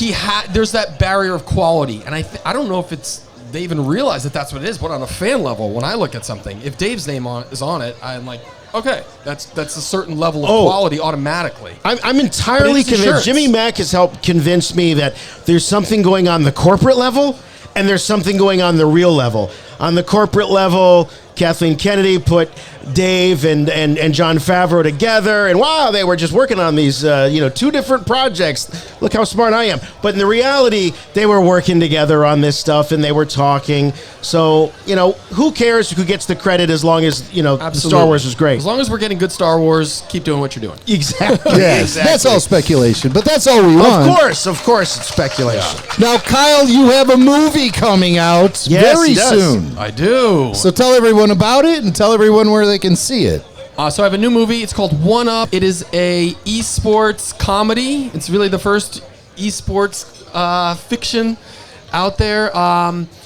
It's about girl gamers taking on a very patriarchal society, which is, gaming is almost intrinsically male. And it's an homage to all generations of gaming. So I made sure when I got involved, it goes back to the beginning. So there's something for every era of gaming. It's not just the modern. Right. Does the League of Nintendo Legends, Power Glove Overwatch. make an appearance at all? Of course. Fred Savage and the Wizard? Of course. Of course. Oh, Literally, my God. he's on screen. Oh, wow. It's all in there. So Spoiler if you alert. love gaming and pop culture, it's in there. So it's the best way to say it's like Pitch Perfect, but in the world of gaming. So Wow. it's really fun. Well, we know you've been working on it I made for a with long Lionsgate time. and BuzzFeed, and it's a Amazon Prime original coming out July 15th. So July 15th, so we're There we finally go. going to July get to see it. 15th. Awesome. Well, we'll be watching it. We'll have you back on Rebel And Force there are Radio to Star talk Wars about it. references. Yes! We'll be keeping our eye open for Many. those as well. I would hope so. It's a Kyle Newman movie. There better be Star Wars references in it. I want to share too because in addition to the prequels sort of having this resurgence in popularity and the appreciation, there is so much appreciation for fanboys. True story. I just met somebody at the day job, and I happened to mention your name, and they go, "The director of Fanboys?" I said, "Yeah." Nice. Yeah. Because I love Fanboys. It always makes me feel good when people say they've seen it or they love it. It was one of the darkest times of my life making that movie, struggling with it to get it out into the wild in the proper way, as long as it had the brushstrokes of what I wanted, because they changed a lot. But George did have my back on that, because when Weinstein's tried to change it, he understood the pain of when the studio changes stuff, and he's like, "I endorse his cut. Screw yourself." He just was like, "Nope, shut up." So I was like, "All right, this is awesome." He let me shoot at the ranch, stuff like that. So that's cool, and I put so much of myself into it. Movies are largely financially losing endeavors. It wasn't a loss on a personal level for me, because that reconnected me to Star Wars and to you guys, and to a much greater world where it might have mutated into something different or more internal, or who knows. But right now I'm connected to a bigger community, and that's the best gift of it. So whenever I hear that, I always forget that people see it and they don't know all that. They just see the movie for what it is and they like it, and it's a good feeling. That's all. You make it for fans. You make it for people to have an emotional or spiritual or comedic reaction to it. So that's the best. That's the goal. And I'm glad I still see people pop up. We did a reunion over the pandemic with all the actors, and that was great, and everybody came back, and we still keep talking about a sequel, more Fanboys. More Fanboys. Who would want to see that? The ownership of the property, it's all convoluted because of what happened with Weinstein Company, and where it went to a bank and then somewhere else. But I think the talk was to do a series, which that would be a dream. So that would be so cool. I'm never giving up hope. There's real talks about it constantly. You just never know what's going to really shake out. I'm just waiting. Well, never say never. Everybody wants to come back, so that'd be awesome. You had such a great cast. Awesome. It was such a wonderful Thank film. you. I still watch it on a regular basis. Thank you. It's so good. I hope that One Up is extremely successful for you. Yes, and everything else that you do with your career. and your Star Wars fandom, which is the most important to us. I appreciate it. Your career is really secondary to us when we think about your Star Wars fandom and the legitimacy thereof. I am most concerned with breeding new Star Wars fans. Breeding. It is our duty That's to right. bring more Star Wars fans into the world. So make sure Begin you make the most populating of this now. 4-day weekend. You got Radiator Springs right there. You got Nothing endless sexier. sliders. Sire. Make more Star Wars ... fans. Sire yourself a fan this weekend. Ladies and gentlemen, Thank our you. dear friend, filmmaker, Star Wars fan, fanboy extraordinaire, Mr. Kyle Thank you, thank Newman. you. Kyle. Love seeing you, brother. Woo! Man, we're having fun tonight. Kyle Newman. A lot of love for Kyle. Yeah. Kyle's Hey, awesome. you know, we've got not just Kyle and Steve and Steven and Daniel. We got some other friends out in the audience tonight. We're going to give a shout out to the Freaks. Babu Freaks. Babu Freaks. Got Tyler Page and Barry Harmon, Brian Klein. We also got some RFR VIPs. These are folks that you know if you're listening to the show. You know Eric from Phoenix. There he is. Eric from Phoenix. You know Joe Dallas. Joe Dallas, ladies and gentlemen. Frequent host of RFR VIP Q&A. You know Ben Stein. Ben Stein. Win his money. And we also have Scott Allen and Mark Edwards from the SoCal 501st here. Yes. Great guys. And Stormtroopers. Where's our buddy Chris Mock? Where is he? Where's Christian Mocked? Hey. Oh, there he is back there. He is. It happens to be Christian's birthday today. Yes. So how about it? Let's do it. 1, 2, 3. Happy birthday to you. Happy birthday to you. Happy birthday, dear Christian. And Star Wars. Mocked. Happy birthday to you. And ladies and gentlemen, Mocked is German for the Force. Did you know that? True? Mocked is Force in German. Wow. Is that right, Christian? You tell me that every time I see you. It's true, right? It's You true. wouldn't lie to us, would you? It's true. All of it. Got another guest here coming up. Another good friend of the show here, and he's I think he's bearing gifts or a giveaway or something. He's the Grand Poobah of the Norse Legion, Kevin Lyle. Yeah. Kevin Lyle, ladies and gentlemen. Last we saw Kevin was a few weeks ago in Nashville at ICC Con. And we had a blast. What are you doing? What is this? We had a blast, and raise it up. Kevin did a great job conducting on-stage interviews with guys like, nobody in particular, just the Emperor of the Universe, Ian McDiarmid. And didn't Ian kind of insinuate that his presence would be felt maybe in Kenobi or an upcoming streaming series? He did say that because we were talking about how he was lucky once to get Star Wars, twice to get the prequels, 3 times to get the sequels, and then he said I asked if he'd be lucky a 4th time, and he said his presence might be felt. And a lot of people ask me why didn't I push him to get more information, and I felt that might not have been a good idea. Well, the dude has lightning shooting out of his fingertips. I would, I was thinking of lawyers and getting in trouble, getting ICC in trouble. He's got pounding. he has lawyers flying from his fingertips too, I've heard.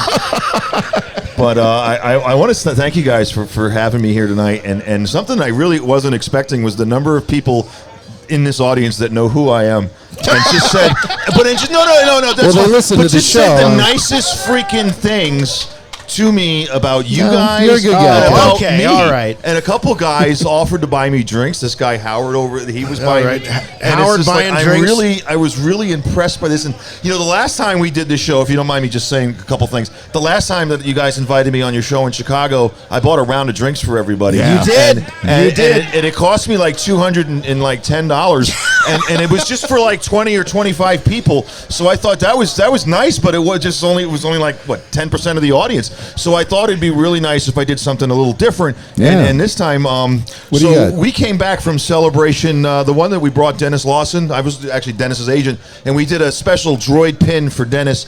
And when I got back from Celebration, we had like 400 extra that somehow didn't make it out to the convention, so they stayed at my house, and I kept them for to give out at a show that you guys were doing 2 years ago, and then COVID happened, and that didn't happen. So I held on to them, but so I brought some here to give out, and I have enough for every single person on the rooftop. Wow! Whoa! Every single person here. So, that my coming. friend Jess right there with the bag and his girlfriend are going to be passing them out. You guys are going to start at the end, and we're just going to get every single person.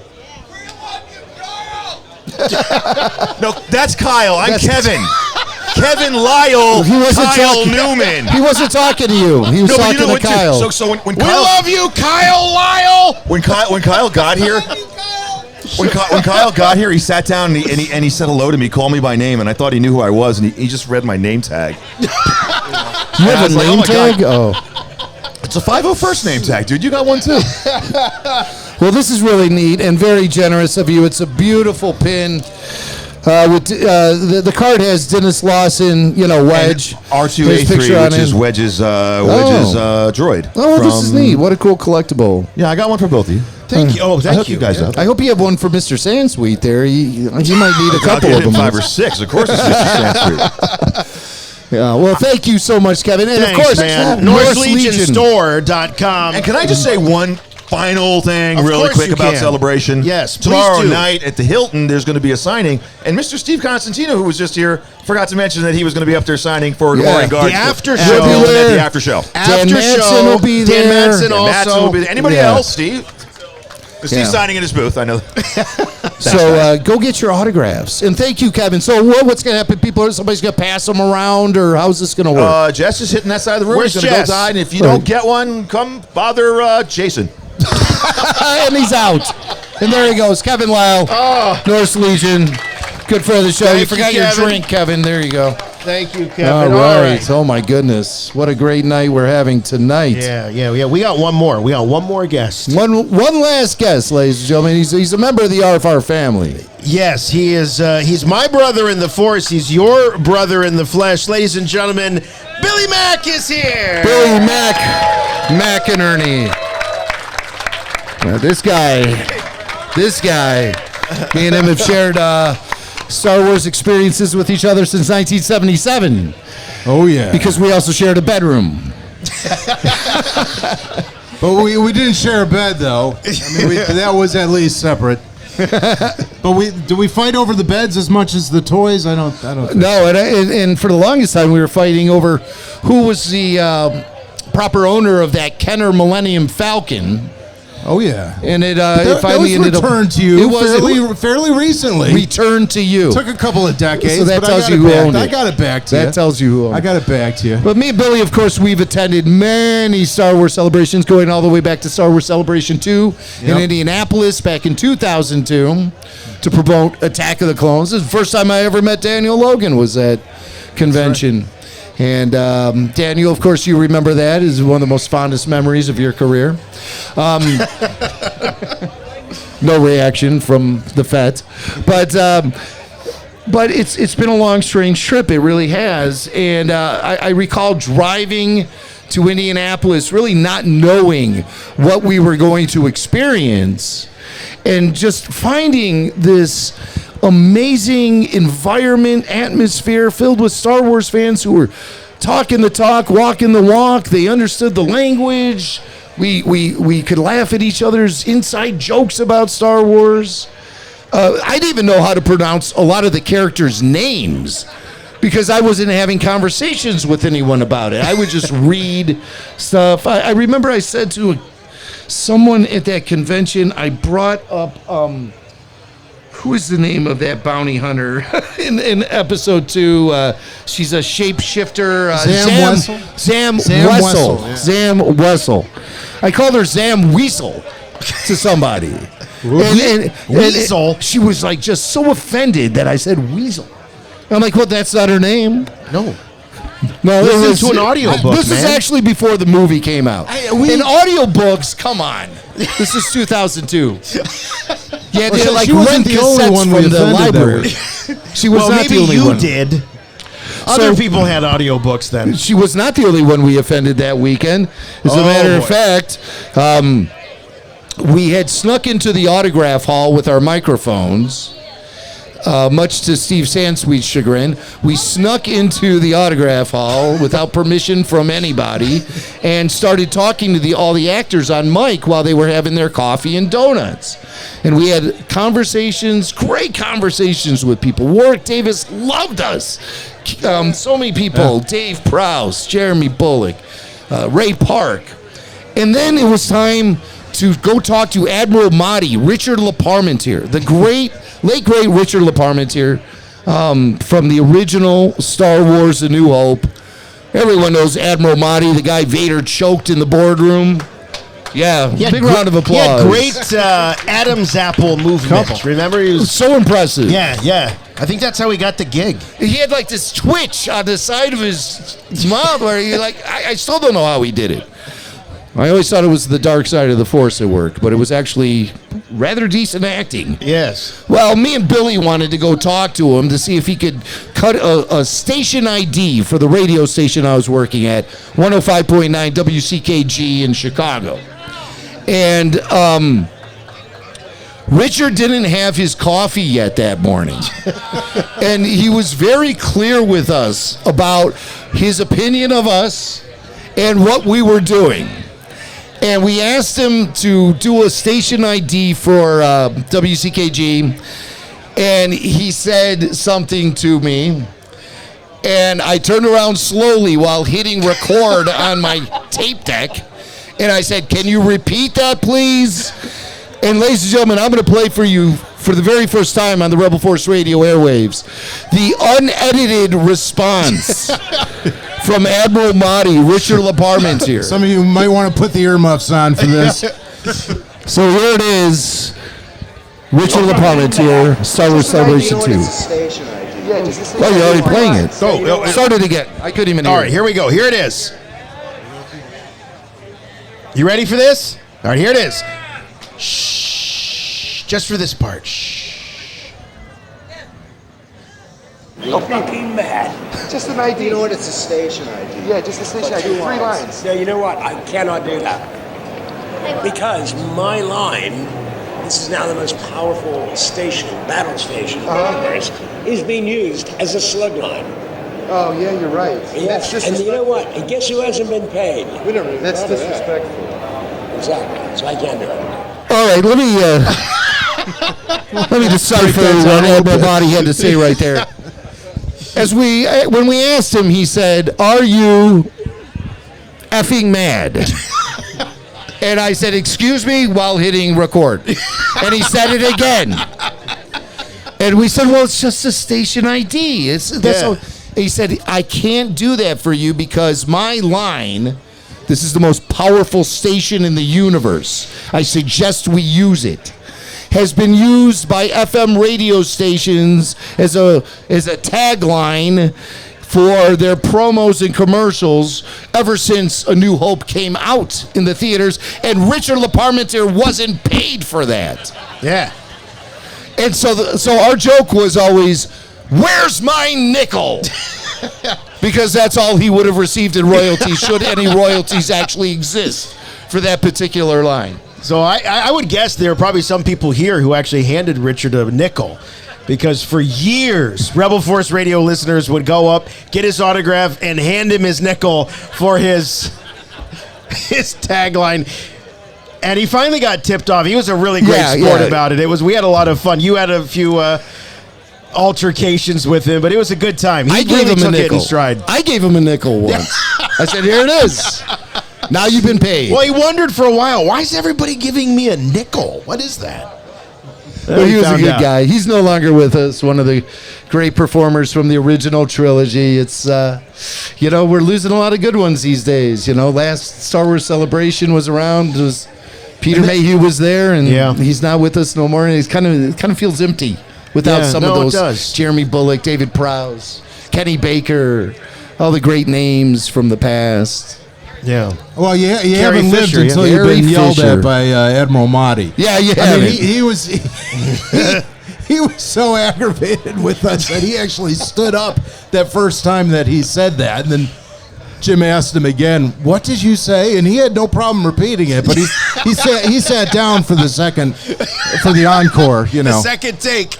But that was kind of a shock because that was fairly new to. Well, it was fairly new to me, so I was like, I really. And you could hear it on the tape. I think I said to him, like, "Gee, I never thought of that, Richard. I will get you paid." And correct me if I'm wrong. You've been using that line to open your show ever since, for 15 years, actually. Well, that's kind of the karma train. But yeah, that was really interesting. And Richard was a good guy. He's a good guy. And we sort of sabotaged him, but whatever. Another big moment that happened in Star Wars Celebration 3. Also in Indianapolis. I thought, this is great to have a father-son moment. So I took my 6-year-old. And this is how I see the story. This is how it went down. I was going to get an autograph from that Imperial officer who said, "You rebel scum." Oh, yeah, Barry Holland. Barry Holland. Yeah. Who was Lieutenant Renz. Yeah. You rebel scum.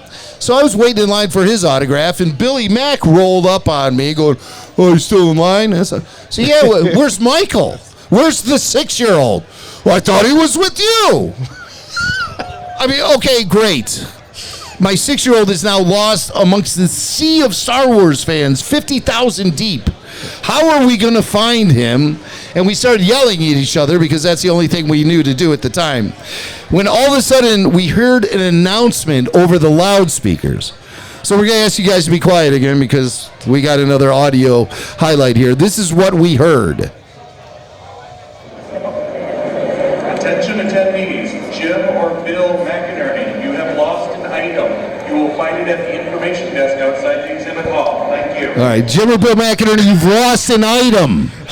And that item has red hair and stands about 3 feet tall. And he's crying hysterically at guest relations. Now, you do always leave out the part, right, where we're walking into the convention and I say, should we designate a meeting spot just in case we get separated? Well, that's not the part of the story I'm leaving out. The part of the story that I'm leaving out is I waited in line to get Barry Holland's autograph, even though we had discovered Michael was missing. Well, at least you knew he was safe. Well, we'll look for him right after I get this autograph here. Priorities at the convention sometimes are on very shaky ground. Very shaky ground. All right. Well, we've got Bill here, and I know. We're all wondering if he flew here by himself. Thank you very much. And the question is, I don't know, Bill, did you fly here by yourself? Well, for the most part, yeah.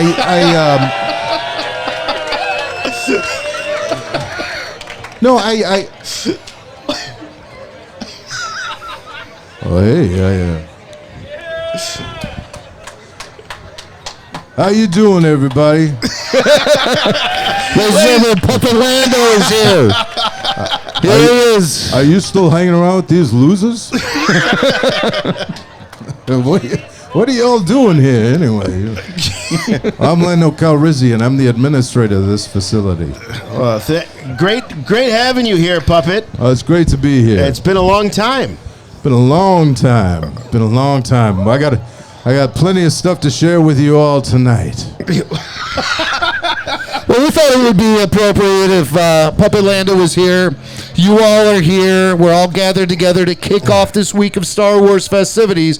So we thought it would be a great idea if Puppet Lando gave us a blessing. He blessed us as a crowd of Star Wars fans gathered up here on the rooftop of the 5th. And as a convention that's about ready to go underway. So we are going to now request everyone to lower your voices as Puppet Lando leads us in a blessing on this crowd.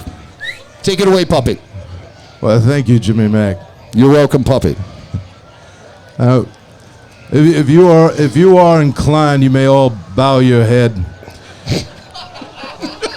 Lord, the supreme being of a galaxy far, far away, and of this one, we ask thee for a peaceful and joyous celebration in the Force and in love for all attendees and creatures, whether Jedi, Gamorrean, Ithorian, or Imperial.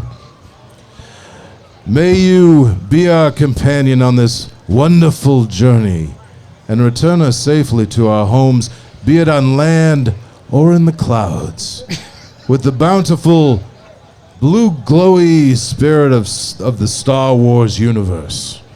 God bless George Lucas, and God bless the fans of Rebel Force Radio. Yeah! May the Force be with you all. Thank you, Puppets. Oh, Thank you, Puppet. Round of applause for Puppet Lando and his beautiful blessing of this crowd. That's important that we do this right. Oh, yeah. Oh, yeah. So, Puppet Lando, he's been performing solo for so long. No pun intended, Lando. But performing solo for so long. And this has all been solved thanks to our friend Marcus Storing, who had some inside connections in the puppet community. And he said, how can I exploit the stupid voices that Jason and Jimmy do on Rebel Force Radio the most? So what am I going to do? I am going to commission a Zero the Hutt puppet. It's Puppet Zero the Hutt from the Clone Wars. And he's here, and he is ready to party. Isn't that right, Zero? Hello there. I am ready to party with y'all. Thank you, Marcus, for introducing me to these weirdos. Now I'm stuck with them. Puppet Zero. Wow. Oh, no, wait. I'm talking, not you. Don't move your mouth when I talk, Puppet. Last thing I'd want to do is put your words in my mouth, fool. So, Zero is here, and there's a purpose for this. There is. Somehow, some way. It seems like all these franchises are getting these multiverses, where you really think about, what if things had been different? So we're going to give a little multiverse action to Star Wars. Imagine if things had gone down slightly different a long time ago in a galaxy far, far away. What if, instead of Peter Cushing as Grand Moff Tarkin, it was someone like, I don't know, say Puppet Lando? Yeah. And as the noble Princess Leia, it was his role of a lifetime, Zero the Hutt. What do you think about that? So, RFR Puppet Theater presents the following scene. Imagine, if you will, Star Wars A New Hope. Vader and two stormtroopers enter with Princess Leia. Her hands are bound. Governor Tarkin, I should have expected to find you holding Vader's leash. I recognize your foul stench when I was brought on board. Charming to the last. You don't know how hard I found it signing the order to terminate your life. What? I'm surprised you had the courage to take the responsibility yourself. Princess Leia. I just had to double check on that. Before your execution, I would like you to be my guest at a ceremony that'll make this battle station operational. No star system will dare oppose the Emperor now. The more you tighten your grip, Tarkin, the more star systems will slip through your fingers.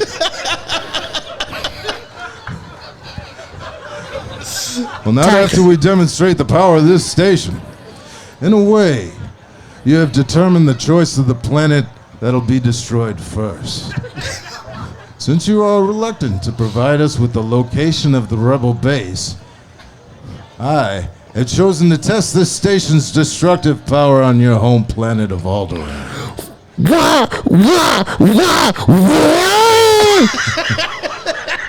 Alderaan was peaceful. We have no weapons. You can't possibly. You would prefer another target, a military target, than name the system. I grow tired of asking this. So this will be the last time. Where is the rebel base? Uh-oh. Well, yeah, well.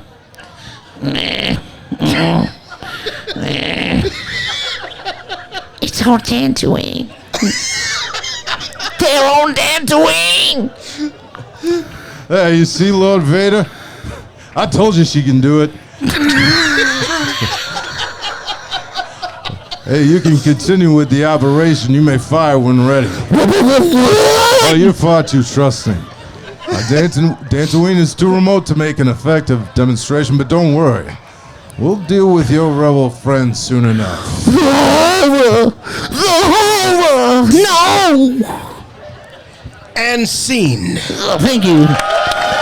Thank you. Thank you very much. I love you all. Thank you very much.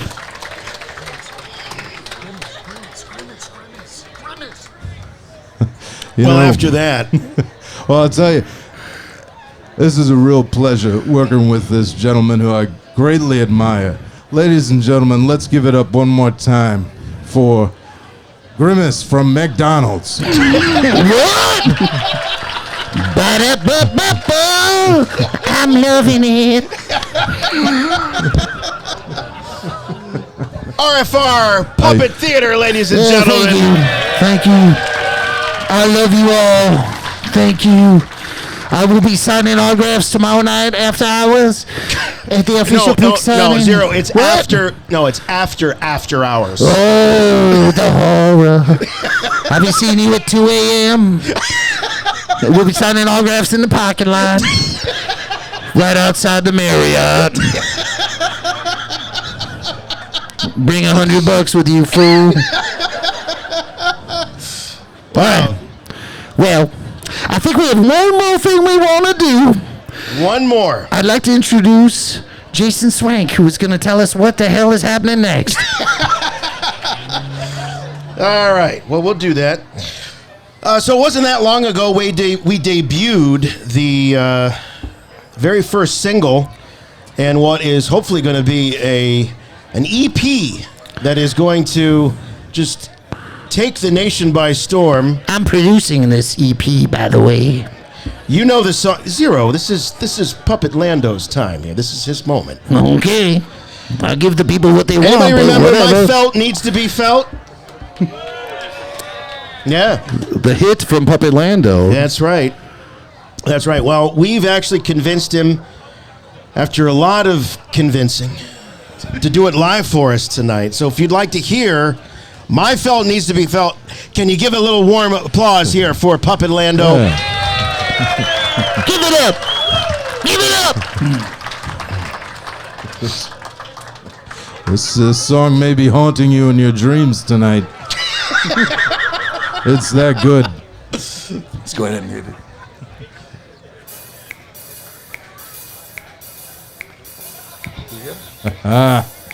It's crazy. Oh yeah. Here we go. Very smooth.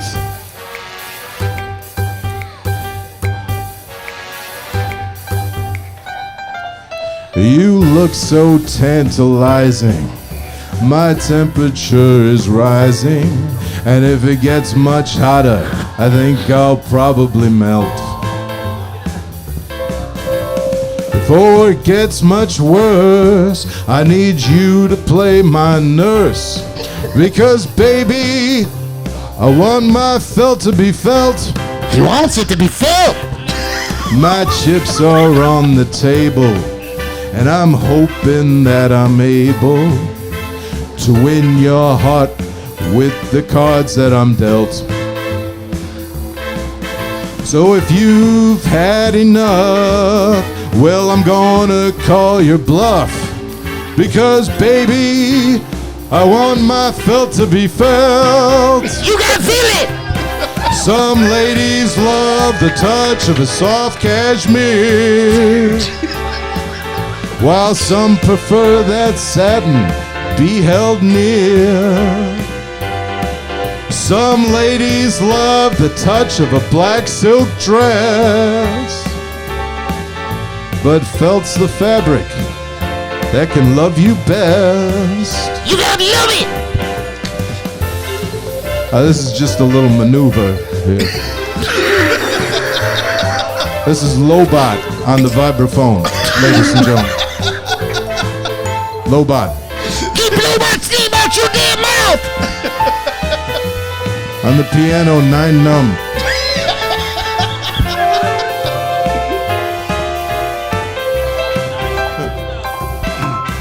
Let's blow this party and leave behind these crowds. Yeah!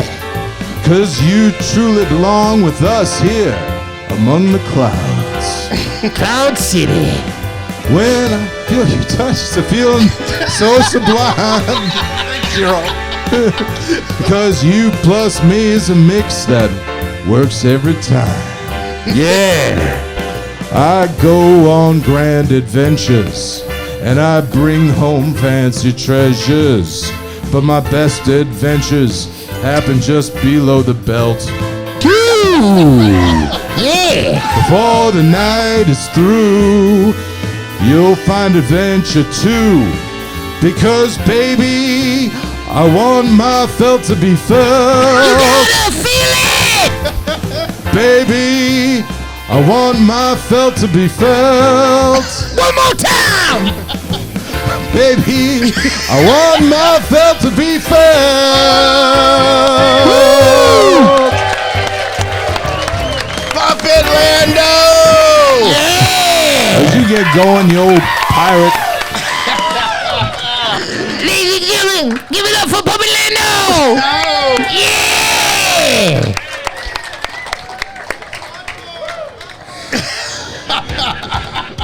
Now he is sexy. Bye-bye! Oh my gosh.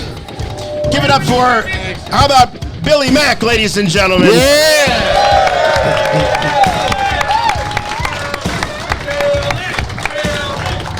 Oh. Woo! Here, move your camera a little bit there. There it is.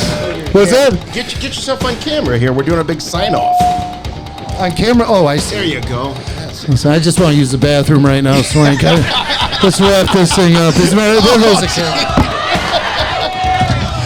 This is just a little glimpse of how it goes each and every week, ladies and gentlemen. I do want to thank everybody for coming out here for the RFR Rooftop Bash. Big thanks to all of our guests. First of all, Mr. Steve Sansweet, ladies and gentlemen. Thank you, Steve. I don't know if we owe him more thanks for being on the show than staying for the whole show, but thank you so much, Steve. We really appreciate it. Thanks for the support. Also, what the hell is going on? I have no idea. What, are you photobombing the show? No. I was the official fill-in. Oh, the official fill-in. All right. Well, big thanks to Steve. Also, Daniel Logan. Thank you, Daniel, wherever you are. He probably got the little one. He's got to get him home. Also, Steve Constantino for joining us. Thank you very much, Steve. Dan Madsen, ladies and gentlemen, the godfather of fandom. Kyle Newman back there. Kyle, thank you so much, buddy. A lot of love for Kyle. Kevin Lyle with giving out his goodies. Appreciate that. Also, Billy Mack. Billy Mack, we appreciate that. Jimmy's back. There he is. You people listening on the podcast will never know truly what went down here. Also, big thanks to the Fifth and everybody here at the Grand Legacy at the park. What a wonderful venue. I hope you've enjoyed yourselves. Thank you so much for coming out. Thank you. We will be back soon here at Rebel Force Radio. Oh, gosh. Sooner than we think with our very first RFR Obi-Wan Kenobi after show. So join us late Thursday or early Friday, however you want to look at it. On YouTube, we'll have the live. Well, the phones will be active. Tyler, where's Tyler Page? Tyler. Our amazing call screener. Tyler will be answering your calls. I want to thank Tyler for all the help he's given us tonight, too. Brian Klein is also a big help. Barry Harmon.